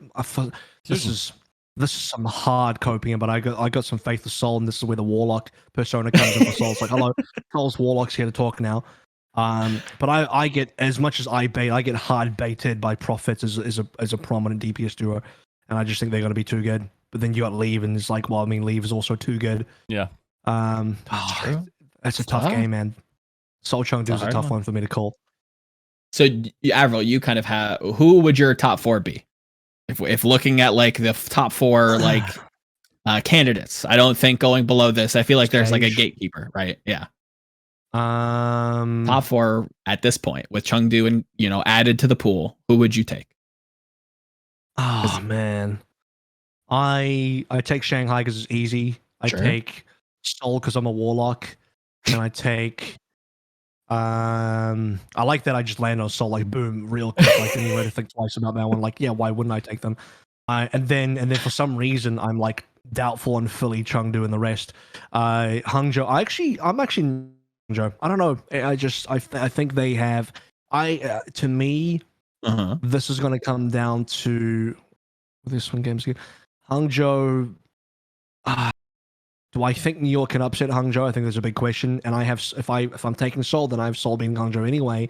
And then Hangzhou also lose to Shanghai. Like, I don't know if this is like a 2-2 team or a 1-3 team. So I don't take Hangzhou because I don't take Hangzhou. I guess that means I take Shanghai, Seoul, Chengdu, and either Philly or New York. Probably Philly. Ooh, I am so excited to hear your takes on New York. I'm interested. You've caught my ear. I don't know. I'm getting some copium there as well. Maybe I got, I felt good about their win versus Hangzhou. All they had to do was put a leg out and trip over Hangzhou Spark to drop that said spaghetti. And just keep tripping up other teams and drop that spaghetti all over the place. They did look good. Which is funny, and I don't want to get too deep into New York discussion before we actually move into them.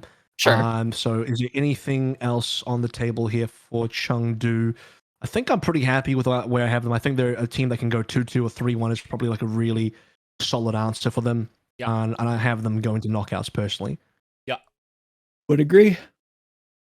Well, not with knockouts, but general sentiment. So New York is the next team then. Let's get into it straight away. I'll start on this one, I guess, since we've already getting into it. I just feel like last stage was a bit of a... I mean, you could argue every stage has been rough for New York, but New York were not going to play well in the whole Lucio Moira stuff anyway.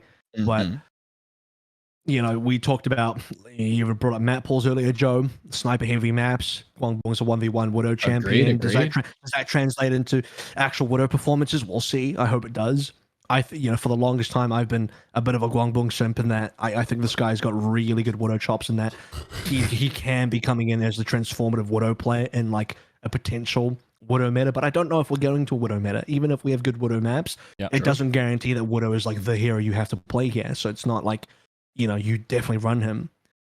Depending on how much Echo gets played, Feather's still there, but to me, Ivy Flores their lineup again. Then we have to talk about the rest of the team, and I think things start sliding down a little bit after that because then you got the Yukpong Bianca Friday kind of thing going on, and Jonak is still pretty good. He gets a Zen back, even though I think Annis has probably been his better hero this year anyway. So getting Zen back, I don't know how important that's going to be. I see if New York getting back into more of like a dive heavy meta, maybe Jonak got a Zen. I don't know what you do about Yukpong Bianca at this stage. I'm maybe a little bit more, what's the word I want to use here? Easygoing on the criticism there, just because I think if the team struggles, the more your team struggles, the worse your main tank looks. Oh, of course. If your team struggles hard, Yukpong looks like a hard feeder when your team kind of is not playing well, which is why Silver 3 looks even worse. And look, I'm not saying that those tanks are good. I'm not saying that Yukpong's so fantastic, even though I want to believe that. I do want to believe he's good because he was so good in O2 Blast. Right. But O2 Blast is just a prodigal team, aren't they? So I don't know, man. I don't know. Maybe I'm overrating New York. Maybe Hangzhou don't beat New York and Hangzhou just get this easy rematch win. Well, don't jump off. Don't jump ship too quickly. Let me throw this at you, right? Like, I think I teased this a little bit last show, right? Like New York always seemed to kind of default to playing slow, no matter what players you plug into this. Like they find success when they play slow. No matter what era of New York you go, honest to God, year of New York you play. What did they beat? What did they beat Spark with? They beat them with like double shield McCree rolling in, having Jonak kind of playing this like core to this team. Maybe they do a Philly. Maybe they do like a little Ryan May, right? Like maybe that's where they can find success. Maybe they don't have to dive. Maybe they play a little slow. Maybe they're the ones to kind of set the meta. I don't personally believe that that's the case, but if you were to kind of sell me, you take the time machine back and you're trying to feed me a little bit of juice at the end of the Summer Showdown, you tell me New York, found the meta early, performed well, maybe made top 4 and lost in the play-ins. I'm mad at it. What do you put Jonak on? Does he play BAP? BAP? Would have to, wouldn't it? Is that it's not a heroes, but it's not. But if that kind of if losing a little bit of that star power brings together the team and makes it more cohesive, I think that's a way that New York can kind of save the season. Do you know what New York need? They need a Genji meta. Because Ivy just wants to play Genji. You just tell this guy wants to play Genji. He's like, choice one or Ivy. This is like this. Yes. This guy could easily fit into the Guangzhou charge, no issues. Just put all the Genji mates on the same team. Yeah, I think that's the meta they would love to play, if anything. I actually thought New York could have been really good in a Briggs Zen. I saw their Briggs Zen early on. I thought this is pretty reasonable. Like Briggs Zen, double bubble could be a thing again, especially maps like Gibraltar. I think double bubbles. That's been like the double bubble map. But I don't know. Zarya did get nerfed. We'll see. Weird amounts of playtime though. Yeah. A little bit of playtime there in contenders. Yeah. It's it could be on the menu. I don't see Bianca's a huge Zarya carry though. Is a bit of an issue there. Maybe I'm underestimating him. Who knows? But I don't hate the optimism. I'll be honest. I don't hate it. I want to see this team perform. Yiska's got to take, yeah. I mean, what? Okay, so are you guys trying to talk yourself into New York losing this match, or what's going on here? Just let me know if you're like, is this bait? Am I being baited again? I mean, it is a little bit devil's advocate. No, I don't think New York's a top 4 team. I think they're going to, just perform poorly. But we're trying to, at least what I'm doing, is building out a world where New York can find success. Looking at when they've been successful and trying to try to give them a bone, right? No, that's fair. I think it's what bones are available to give. Yes, it's slim pickings, 100%. I give you 2 bones here. Actually, it's not hard to give them some bones because their opening week is Guangzhou and Valiant. So there you go. It's 2 free bones. Easy bones. Yeah, easy. Yeah, that's a lot of bones. That's a lot of bones. But if you have 4 games per stage, Yeah. I said, look, if they don't get a 2-0 start here, that's poor. Yes. Okay. So, okay, let me paint the picture. They don't get a 2-0 start. They lose to Guangzhou and then somehow end up upsetting a team like Hangzhou or Philadelphia at the end. And they play upsets. Yeah. No, I think that I think they have a real chance of making playoffs or knockouts once again. Like not playoffs necessarily, I think there's a chance that 2-2 gets in again in APAC. I think they will have good map record based on playing Guangzhou and Valiant. I don't think there's really anything where I go like, okay, this is something where saying that, like, I have a little bit of a gut feeling like maybe Guangzhou comes out with a new reevaluation of their situation, but then again, like, even on paper, Guangzhou doesn't look good to me anymore. Like, all gentleman's agreement, Genji. Maybe they handshake Genji. Hopefully, like, it'd be interesting. All the bones you could throw them, like, it's none. Like the backline is jelly. Like, they're just jellyfish. They have 0 bones. I guess I'm not so. No, I'm talking about Charge. Right, sure. Then, like, Krong, like, there's not going to be a Sigma over. Like, you can play through the entire map pool. Sigma. Rio is like out of the way. Like, we won't even realize he exists until like the season's over. Hey, leave that boy alone. And then it's like someone airlift Choice 1 out of there. That's basically once again the entire theme of this team. And I think it's very feasible that they go 6-0 in maps. And then they really only have to not lose hard to the other 2 teams, probably, to get in. And then I also don't think they necessarily always lose those. I think I think it's actually more likely they go 3-1 this stage than 2-2. That feels like a hot take. It would have to be one of Hangzhou or Philadelphia to do that. Yeah, 100%. And I don't even think that like their week 1 games are going to be as clean as you expect. Like, this is a team that has don't this need to season be in order to upset either of those 2 teams. Agreed. That's the beauty of agreed. Yeah. That's tough. If you go messy week 1, come on. Who are they tripping over? Or which team out of Philadelphia, Hangzhou, are going to drop their spaghetti here versus New York? Because we're going to be at the restaurant again. Excelsior, they're there dining with their 2-0 across the table. It would be so like Philly. Yes, it would be. It would be so like Philly. Doesn't it just taste like a Philly cheesesteak right there? Yes. Like, directly next to the spaghetti. Like, it looks so good when they're making it, and then they throw the cheese whiz on, and then you get it, and it's already like congealed and stale, and you're like, wow, this is, I don't like it anymore. You like, it looks good on paper. Wait, why did you just make a Minecraft villager noise? They just come out sometimes, okay? Leave me alone. Right. I have a hot prediction to make. That's got nothing to do with Overwatch League, actually. It's got everything to do with the A hot prediction. It's got something to do with Overwatch League. My hot prediction is that one of Hangzhou versus New York or Philadelphia, New York is going to get the Drop Spaghetti Award of the week. Highest probability. Yeah. It's going to get a Drop Spaghetti Award. Like, watch NYXL win like 3-2 against Valiant. You're like, oh my god, Jesus Christ, they're going to get bagged down. And then they just like 3-2 Philly. Like, reverse sweep or something like that. I don't know. Oh, God, please. You're willing it into existence. I want to see the comedy of Hangzhou fans being disappointed by New York once more. Yeah, getting boomed by New York twice in a row would be too much. It would be incredible. But that might just be their 3-1, right? I guess they're not beating Shanghai again. But yeah. Yeah, no. But it could be the strategical loss you want. No bait. You want to get strategic losses to teams that are like Valiant because they can't challenge you in the actual points. You don't want to use Valiant to boom yourself. that are like high up in the points, that's dangerous for you. Yes, but that's why I'm saying Shanghai got strategically, you also want your players to get out of the practice facility without people on the streets laughing at them. So losing against the Valiant would be 9,000 IQs. If everyone loses the Valiant, it's not a problem. Everyone has to pile on their losses versus Valiant, and then we're good to go.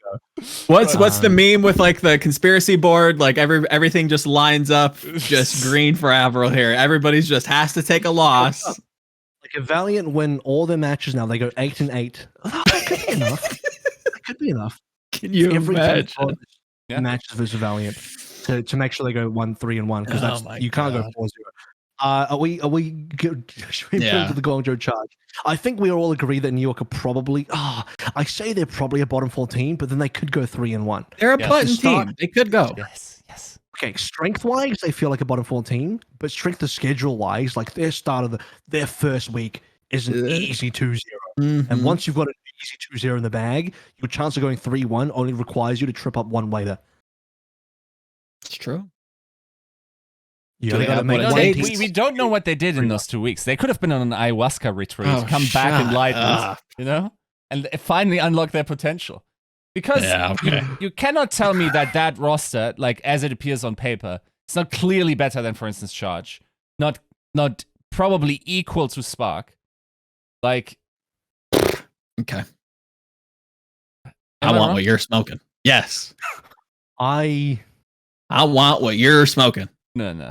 wish instead of having 4 DPSs, they had one extra tank or one extra support somewhere. Yes. In there. Main That's what I'm support. saying. I don't know. An extra one would be nice, yeah. Sure. Yeah. Anyway, I'm not going to be picky about it. So there you go. Godspeed. No, he's another DPS, and damn, that's unfortunate. Oh, Mhm. imagine like if IDK actually became available. Oh, No, that would be- Hangzhou Spark will never get him away.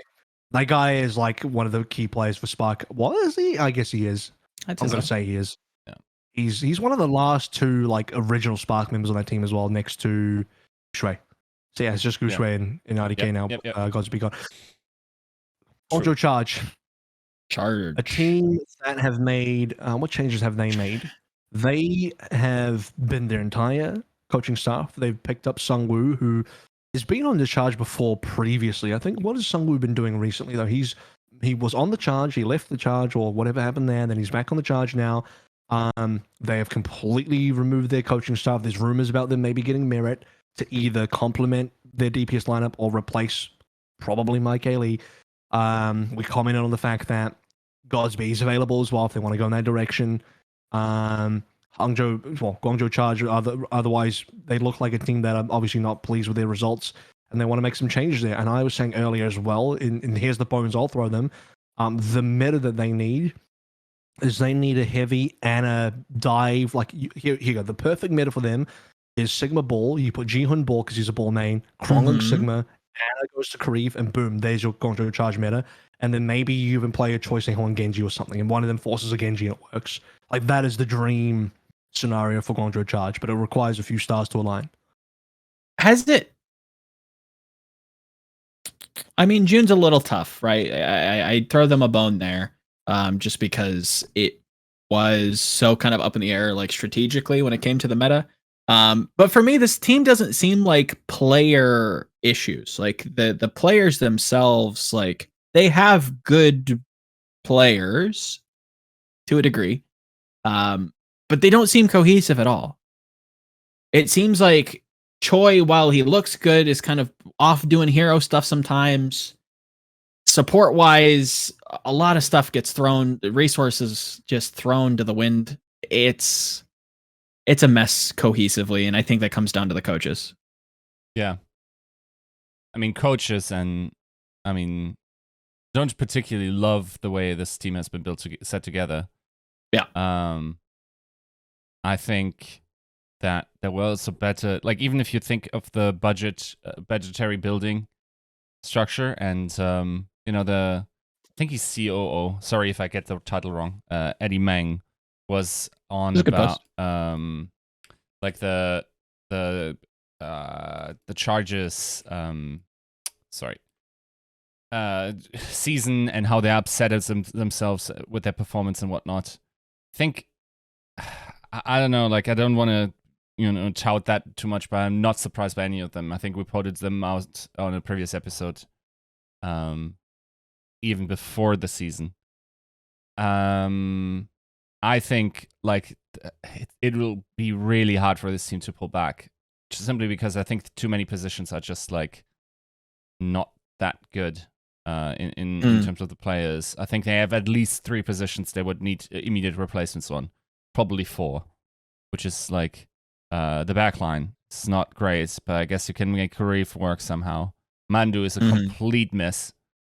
So far anyway, and maybe there's reasons for that, because, like, once again, like, Mandu was one of the like best GOATs backline support backliners at the time, right? So yeah, I don't know. Like the situation is very unlikely to improve this season for me. Agreed. Yeah, so Charge, I think at best go 2-2, which is unfortunate. The thing to say about their team. Just looking at strength of schedule here, we have some pretty rough games ahead. New York is probably beatable, but even then, I think we all had New York beating them there anyway, or at least I did. You have Chengdu, which is the next most beatable game, and that's really tough as well. They got Seoul, which I don't have them beating Seoul. I think it's going to be too rough for them. Philadelphia is going to be too rough for them as well. I think even if you're Guangzhou Charge in the restaurant, you pull out your leg to try and trip up the waiter. They see the leg and they just sidestep it or step over. Like, what the hell is this guy doing? Like, fuck, you got a problem in the restaurant? Just eat your damn food. So no drop spaghetti. I don't see it happening. You would need Kareev to play the best Ana he's ever played in his life, and even then it's probably not. You would need Krong to play the best Sigma he's played in his life, and that's probably not going to be enough. So yeah, Charge probably not going to make it, and I don't know. Not feeling great about Charge's hopes for the rest of the season. Even in their perfect metas, it's just like I don't know. Like there's other teams that can do the same thing and maybe even better than that.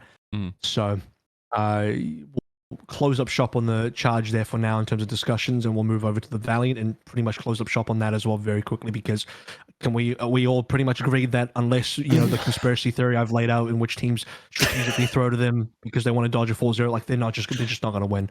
Their strength of schedule is Hangzhou, New York, and then they go to the homestand. They play Shanghai and Chengdu. They go 0-4. I mean, yeah, it's 0-4 easy.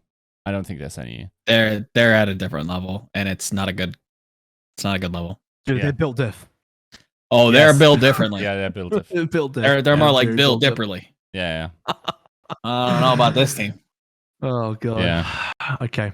So easy. So we've saved a lot of time talking about Valiant, which is that we haven't really talked about them because there's not much to talk about. They are not going to ever make changes, and they are looking to go 115 this season at best. So there it is.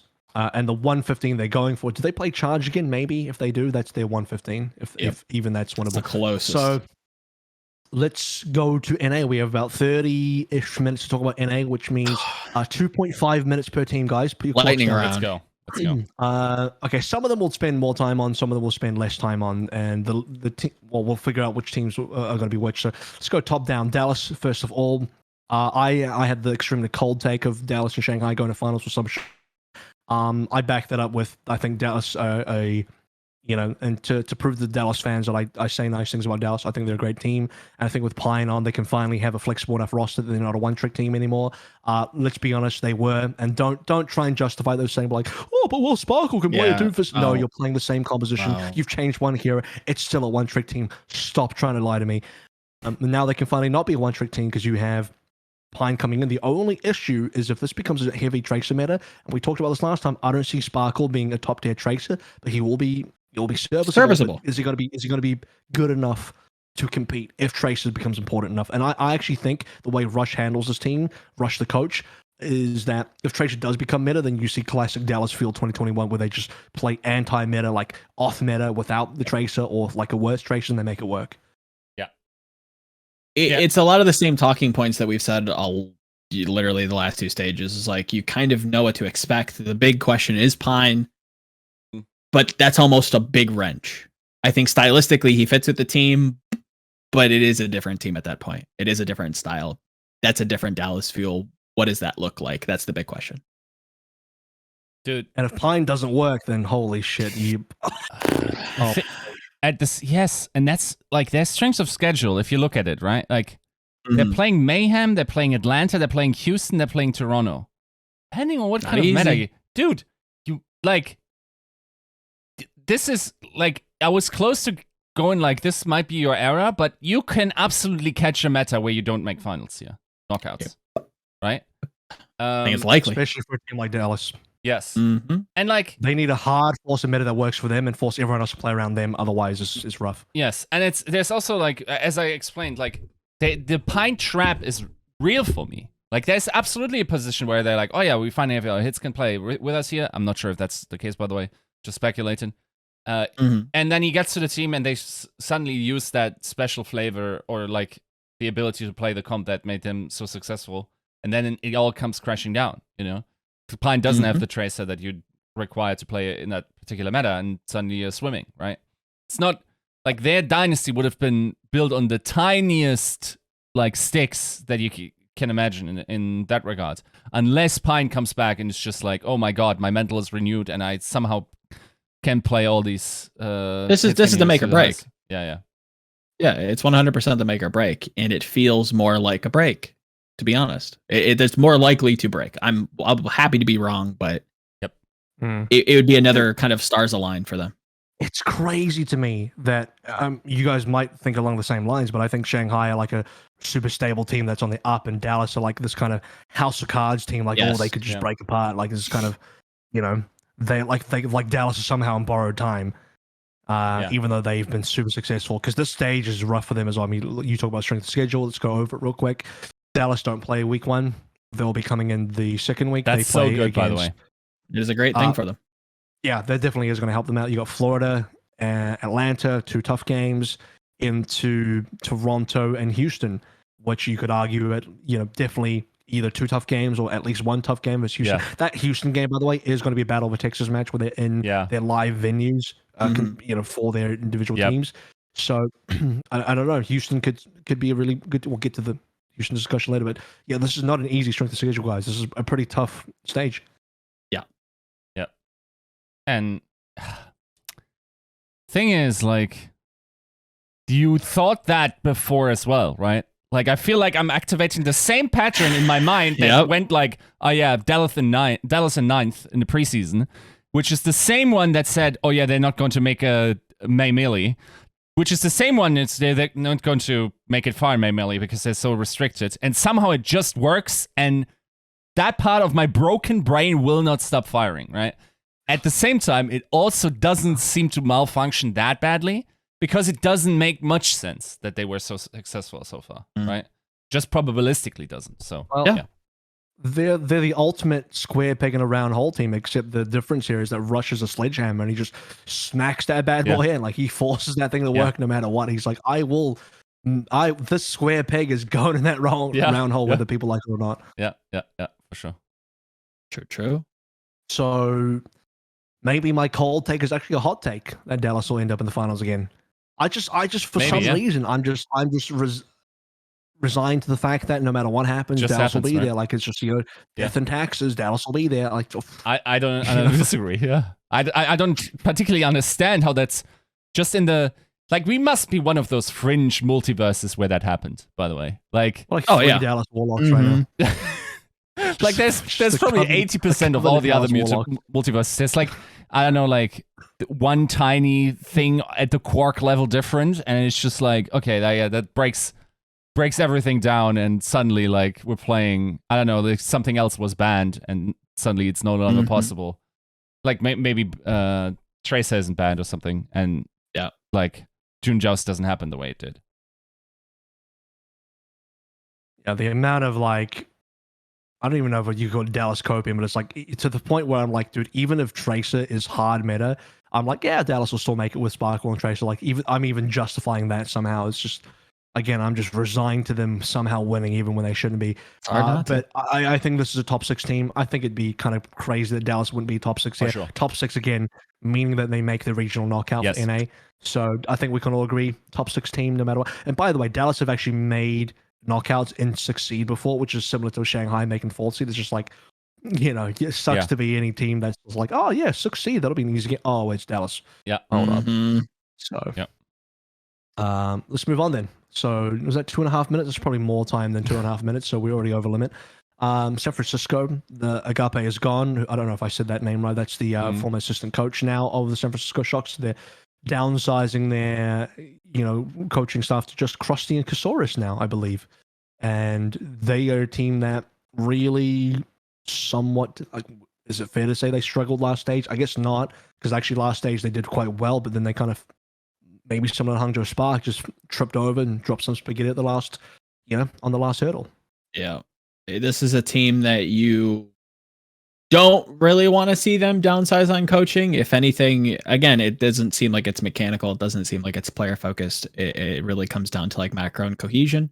A lot of people doing a lot of different things. A lot of people looking a lot of different ways. You look at June, you review some of their VODs. Not a ton of, accurate target calling, a lot of just, strange objective pressure and then leaping off the point to do other things. It didn't seem like they had like a good, understanding of what they wanted to do. And if they did, it didn't necessarily translate. If anything, I'd love to see this coaching staff be built out a little bit more. That said, they went 4-0, by the way. They lost one game. So really what we're coming down to is like the one they got 0-3 and that sucks, but otherwise they went 4-0. So this is one of those spaghetti dropper teams where you have to what's going on? They got given the short straw of Atlanta coming in real hot right at the end, and Atlanta just at this point they didn't even just put out a leg. At this point, I think Atlanta just straight tackled them in the restaurant and be like, "Bam, you're getting taken down." Like Atlanta came in hot. 100%. I think in a similar way to the New York Spark, where it was just like that weird meta bubble where Orisa comes in and it falls right into Atlanta's lap. That's exactly what they like playing. It's what they've historically been good on. And you can, you're the team to kind of beat the Shock all the time, right? So it kind of was faded. What does this mean about Shock now? Because if you forget about the 0-3 versus Atlanta, it's a 4-0 team in the June Joust. Can we have high expectations for them in Summer Showdown or what? Because I'd proceed with caution. If it wasn't for that one loss, we'd be having a very different discussion. 100%. I think it comes down to form for me. This is not the same dominant team. I really don't know how well they would compete. It's going to depend. I think May, they had a lot of questions being asked. June definitely looked better, but even then, still kind of rough around the edges. If Shock is going to make a playoff run, you're going to see them kind of have a resounding success this stage. So if there, is a way to Shock making another title defense, making another playoff run, you're going to see them look different. I don't know what that means. I don't know if that's a Violet on DPS again, but this is going to be a different team. Different in a very, very good way. It might be weird, but something has to come online, and my bones are. Dallas. They beat Dallas 3-1, by the way, and they also beat Vancouver 3-0. So these are some big wins. I need to see Glister come online, to be honest. Like that's the one player that I'm like, it has to click, or you're going to be in a world of hurt. Yeah, no, for sure. But at the same time, I feel like gut feeling tells me they are the second most likely team to make knockouts this at this point. Sorry, to make Hawaii. Oh, okay. I was going to say, you only have to be top 6 to make knockouts. Yeah, no, I think San Francisco Shock are easily a top 6 team. Yeah. But to make Hawaii, now that's a different discussion because they haven't made Hawaii one time. Yes. Mm-hmm. Which I don't think is the likely outcome based on their ability to play. They're still 7-1. They still have beaten some big teams. They just don't do it when it counts, right? Yep. I'm going to make a pred. My pred for San Francisco is that they will get let's go over their schedule first. They have Glads into London, into Paris, into Houston, and they play 2 weeks back to back. They just smash out all 4 games and they get a bit of a break, which actually might help them because where they have struggled is in the knockout games, not in the regular season games, in my opinion. So they need a bit of time, and maybe that's good for them. Maybe that's we've got a little bit of extra time to work out the knockout, whatever that is. But my pred is that if depending on the matchup they get in the knockout, if they meet another team on the heater or they get an unlucky matchup versus Dallas or something, that's their Hawaii run ended again. I think there's a reasonable amount of RNG going to knockouts depending on which side of the bracket you end on and who you have to play. Which again, just my suggestion for the league is to make it so that high seed and knockouts get to pick opponents and etc. That kind of makes it a little bit more strategic and a little bit more beneficial for high seed teams. Otherwise, your seed 1 going up against seed 6 Dallas, you're like, how's this fair? Just saying, that's happened. So yeah, based on strength of schedule, I mean, we'll talk about Gladiators in a second. The drinking game for this podcast is how many times does AVRL say? We'll talk about this in a second. And Gladiators are a team where dive could be good for them. I don't want to get too deep in the Gladiators. Focus on San Francisco here. They'll probably beat London. They'll probably beat Paris, and then Houston could be a tough game. But I think Shock go minimum. I think they go 3-1 here. I think this is 3-1. Maybe Houston or Gladiators take a game, but realistically, it's 3-1 or 4-0. If they've learned their lesson, they're definitely going 3-1 because you don't want to go 4-0 again. So I think regular season's fine for these guys. My biggest question mark is what happens in the knockout. Yeah, and if they make one, I am scared for this team. Like I said, if they're going to come out and they're going to perform and they're going to, defend the title for the third time, it's going to be different. I have a gut feeling that Paris Shock game is not going the way you expect it to. Really? I don't know why. It's God. screaming at me. I'm scared of that game. Nah. I am terrified. Really? Jesus. Mm-hmm. Yeah, okay. I don't. Nah. We'll get to that discussion at Paris. I gotta warn you guys. We got 20 minutes left, and we've gone through 2 games. Agreed. So we've got 2 minutes left per team here, which is like 1 comment each now. Houston, could they be on the bounce back? I say bounce back. How did they do previously? Houston have been pretty good. Again? They went 3-1. Yeah, Houston went 3-1. Who did they lose to again? I'm trying to remember. Houston lost to Atlanta, but Atlanta will have a good stage. I mean, I don't think Houston flexible. They can play a lot of stuff. The lineups, I'm still trying to figure out what they're doing with Dreamer and Django, and maybe if they go back to Ryan stuff, that'll be strong for them. Just put Django back on Ryan, play a Ryan meta again. That could be a strong Houston situation. Looking at the strength of schedule as well, you are going to have Houston starting in week 2, and they have San Francisco, which we kind of touched on. That's going to be in a tough opening, but then they get Vancouver, which they should beat, and then they have Boston, which they should beat, and Dallas, which could be tough again. So this team could go 2-2. I see them go 2-2 minimum, but if they upset, I don't know, you could all call it an upset, but if they beat either Dallas or San Francisco, that's a 3-1. Agreed. I think there's a lot of positives to this meta if we're kind of projecting it right. I think Happy on McCree and or Widow's an absolute all-star. Yeah. I'm a little hesitant with the main tank situation. And again, this is another one of those teams that feels like you look at their record and it should be a good team, but when it matters the most, it's a different team.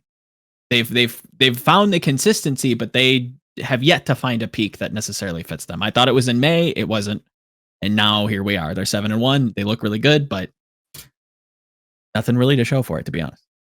Yeah, sounds like we're talking about Shock again. Yeah, it feels like a similar team, and that's credit to Houston, to be fair. Yeah, it feels like their score is a little bit better than they feel like, right? Mm-hmm. Does that make sense? Yep. Like I think 100%. like if they were like a 5-3 team, They don't feel 7-1. No, they feel like 5-3, 6-2, if 6-3, something like that. That's because of those knockout game losses. Yeah. Once you factor in the knockout game losses, like, oh, they've lost a lot, haven't they? Which is just Dallas twice, Like maybe that's not right. Like it's also Dallas twice in impressive like stomp fashion. So. Yeah, I don't know. Like maybe that's tainting the judgment a little bit. Maybe they're better than that. Definitely. It's just like also like it doesn't feel like they're really stomping people, with as 7-1 teams would tend to do. They show me some good stuff. I'm gonna be honest. I think Houston has a better shot than Shock does this stage. I'm confident. Or what? A number of things. I think schedule definitely plays into it. I think Shock still has You have Paris beating Shock, so I guess it, Sure, yes, that's true. I think Shock has a lot more questions to answer, and I think this is going to be a meta that sits in the Houston wheelhouse a little bit more. If I had to put percentages on it, yeah, I would say that Houston has a better shot than Shock. Yeah. As long as they don't draw Dallas again, because that seems to be the kryptonite. Based on schedule, I agree. Yeah. Well, do I agree? Because I don't know. You're pretty high on Paris versus Shock there, and otherwise Shock have like, they have a Paris and a London game, which you'd expect them to win. So I think they have pretty equal strength of schedules, if not even slightly better on the Shock side, depending on where you go. You got a Houston versus Shock game, Joe. So some questions will be answered right away. Could they theoretically play back-to-back Dallas against Dallas? Because they have like the last match against Dallas, and then you have like knockout stage games, and then they could play them again. Oh, Jesus Christ. I mean, you'd have a week in between, but yeah, I mean, there's a way that they get Dallas again. You don't, right? Well, I guess from week 13. where the standings are and how the seeds fall. Mm-hmm. Wait, let me. Because the team that I was talking about, the seed 1 team versus seed 6 team earlier. Technically, it's seed 2 versus seed 6, Yeah, but the no, gist it's is possible. Houston went 4-0 and then lost to Dallas in the knockouts in May Melee. Yeah. And so, like, Yeah. depending It would on who you depend on the draw, seed. Yeah. Can get pretty wild. So I think maybe we're a little bit undecided on Houston. Mhm. Like Shock, it's kind of like a probably make knockouts, but we don't know if they'll make the actual Hawaii trip or not, because Right. that's where both teams have kind of fallen over. So I think that's where we land. How much time we got? 16 minutes to go over. We're cleaning 9 through. teams. We're going. We're zooming. Fast on Gladiators. It's one comment each on Gladiators. So Gladiators coming in. Where's the strength schedule here? They got Paris. They have Shock, and then they have Toronto, and then they have Washington. So Gladiators seem to be on the up as well. Really good stage. Previously for Gladiators, we're looking towards June Joust. Another 4-0 team that fell by the wayside. The Gladiators ended up losing to who again? Dallas. Yeah, unlucky on the draw. Sad for them. They get Dallas. So what can you do?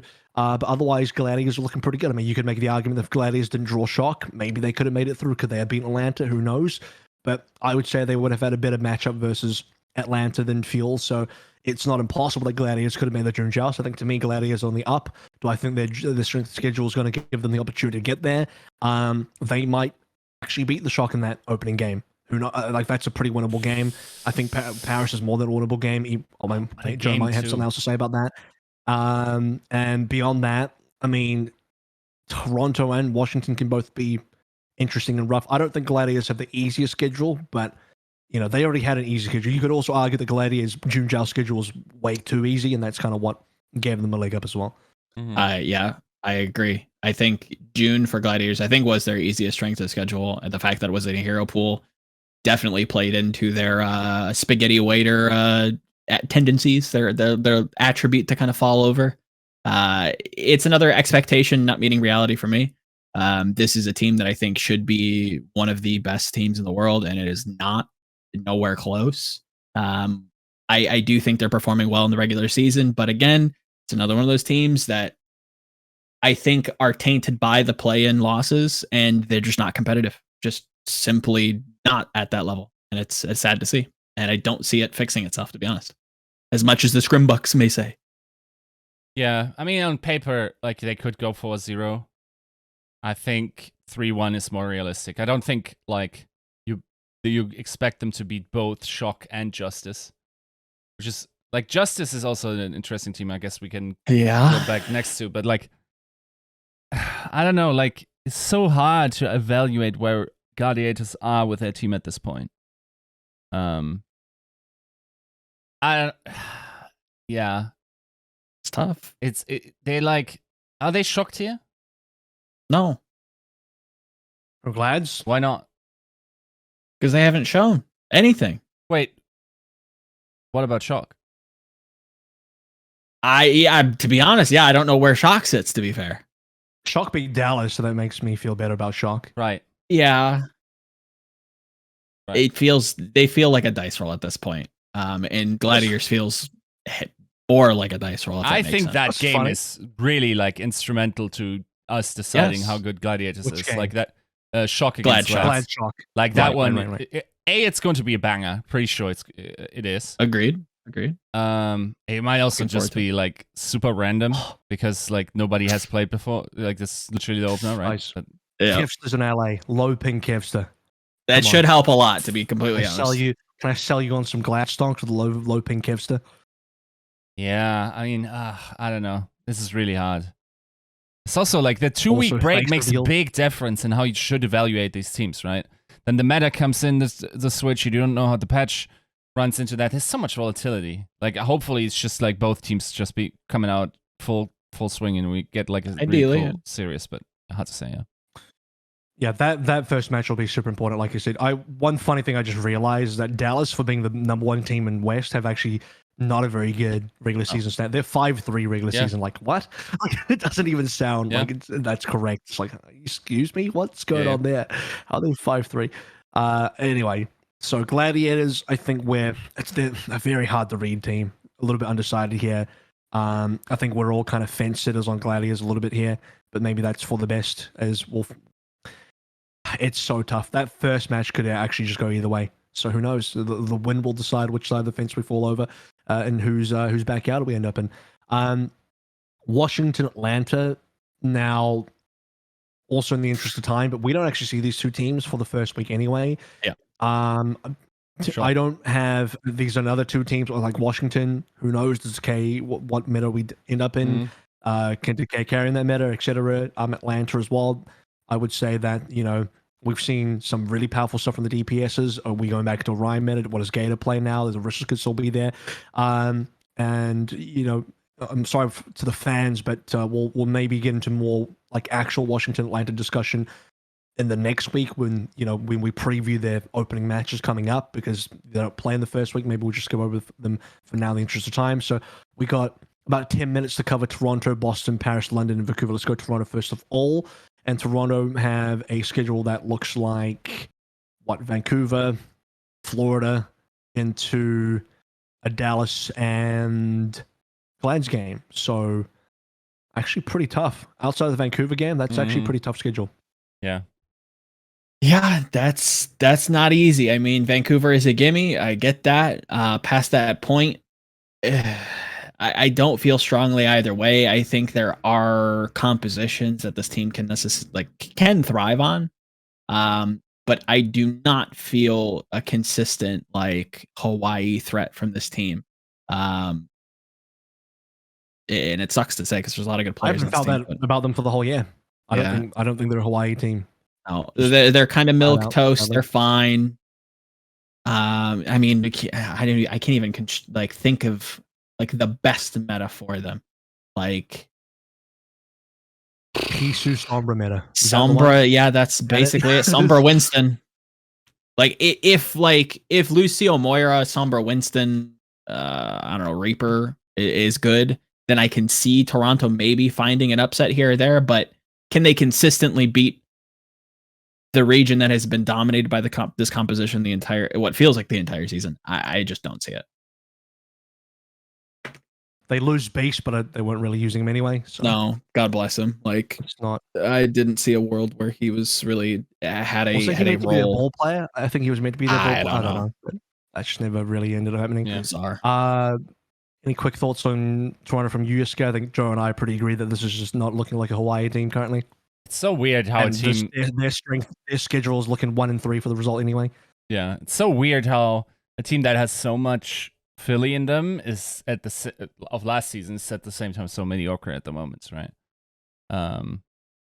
Sure, maybe you can argue that especially the backline is definitely not La Mastro, which makes a big difference maker, of course.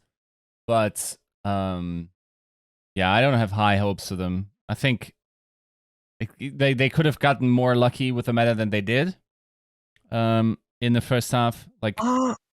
But yeah, I don't know. What about Aspire? Is he staying on? Do we know? Could Aspire be the X factor on this team? Maybe. I'm not sure. Is that something you want to bet on them? I think Aspire can save them from this schedule. Yep. But that's kind of where I sit with it. Maybe it's an interesting point, but maybe long term Aspire could be their guy. Who knows? Right. That's like the shining beacon of hope for Toronto right now. Is Aspire carry, please. Aspire carry us. So maybe they get into a really, some sort of cool hit scam meta where Aspire just goes nuts. But wasn't he just filling for Hisu? Isn't Hisu back now? Or something? Was it Logix? I thought it was both. Maybe. He was filling for both Hisu and Logix, and now do they he's on loan? Do they keep him on? Do they not keep him on? He's been so good that it's just I think all the Toronto fans will be like, you got to keep him on. And Toronto's now, as an org's I don't know, can we keep him on or not? If they don't keep him on, I think their chances of the season kind of dip a bit. But yeah. Well, let's just say Toronto probably not making it to Hawaii this stage, and depending on their roster situation moving forward, I'll leave the door open. Let's go to Boston, who are a team that I got to say I kind of felt like they were on the rise. Maybe that's just a feeling I had. It's just maybe I got some Boston copium, but Boston. What did they do? They went 2-2 previously. They lost to Toronto and Washington in pretty rough fashion that opening week at June Joust.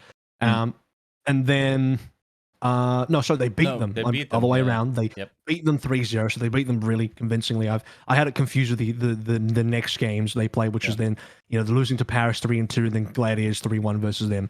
And now when we look into their schedule, they have a potential freebie versus Vancouver to start things out with, into a Florida game, which could be pretty tough, into a Atlanta and Houston game, which will be pretty tough. So another team that is maybe in a similar area as Toronto that have a tough schedule going into this stage. This is another team that feels like it's on the button where, the summer, whatever happens in the summer could benefit them. Call it a curse, call it a blessing. I think May for them was a weird meta read and kind of a dip in performance. When Yiska was talking about a team to kind of like grind and like figure out what works, especially really early on, I immediately went to Boston. Hearing things, especially in the preseason, it felt like their work ethic was like bar none. And I suspect that they've been practicing early. So I will give, some bones to Boston. There's a potential that they can make maybe play-ins, but not too much further. Okay. We will fly through the next three teams. I'm going to say fly through. I mean, like, probably give a little bit more to Paris because I think Joe's got something to add there in terms of backing them, especially versus San Francisco. And then we'll probably lop London and Vancouver together in the, are we going to see a win the stage because they're both 0-8. So start with Paris. Joe, open us up with Paris versus Shock because you have that one on that lined up. I think this backline is mega underrated. I think a lot of people want to say that they're good, but I'm willing to put the meat on the bones and say that they're actually great. Probably the best Western backline and competing for the world kind of class echelon. I think they're hungry. I think San Francisco in some areas have fallen prey to looking past their teams, past easier teams in the past. And I think, again, the summer is usually when we see the most like drastic upsets. And I see this as being a big potential just bracket breaker where Paris comes out, sneaks out a win. I really like them. I like Onigata and McCree. I like a lot of that backline. There's a lot of juice there that I'm seeing. Granted, I think this is more San Francisco playing below their level, kind of looking past them, but I think Paris is being slept on quite a bit. Would this require Shock to drop Spaghetti or no? Oh yeah, 100%. This is a leg out, waiter down. This would be I think 2 legs. You got to start lying down. You got to go full stretch back and both legs out.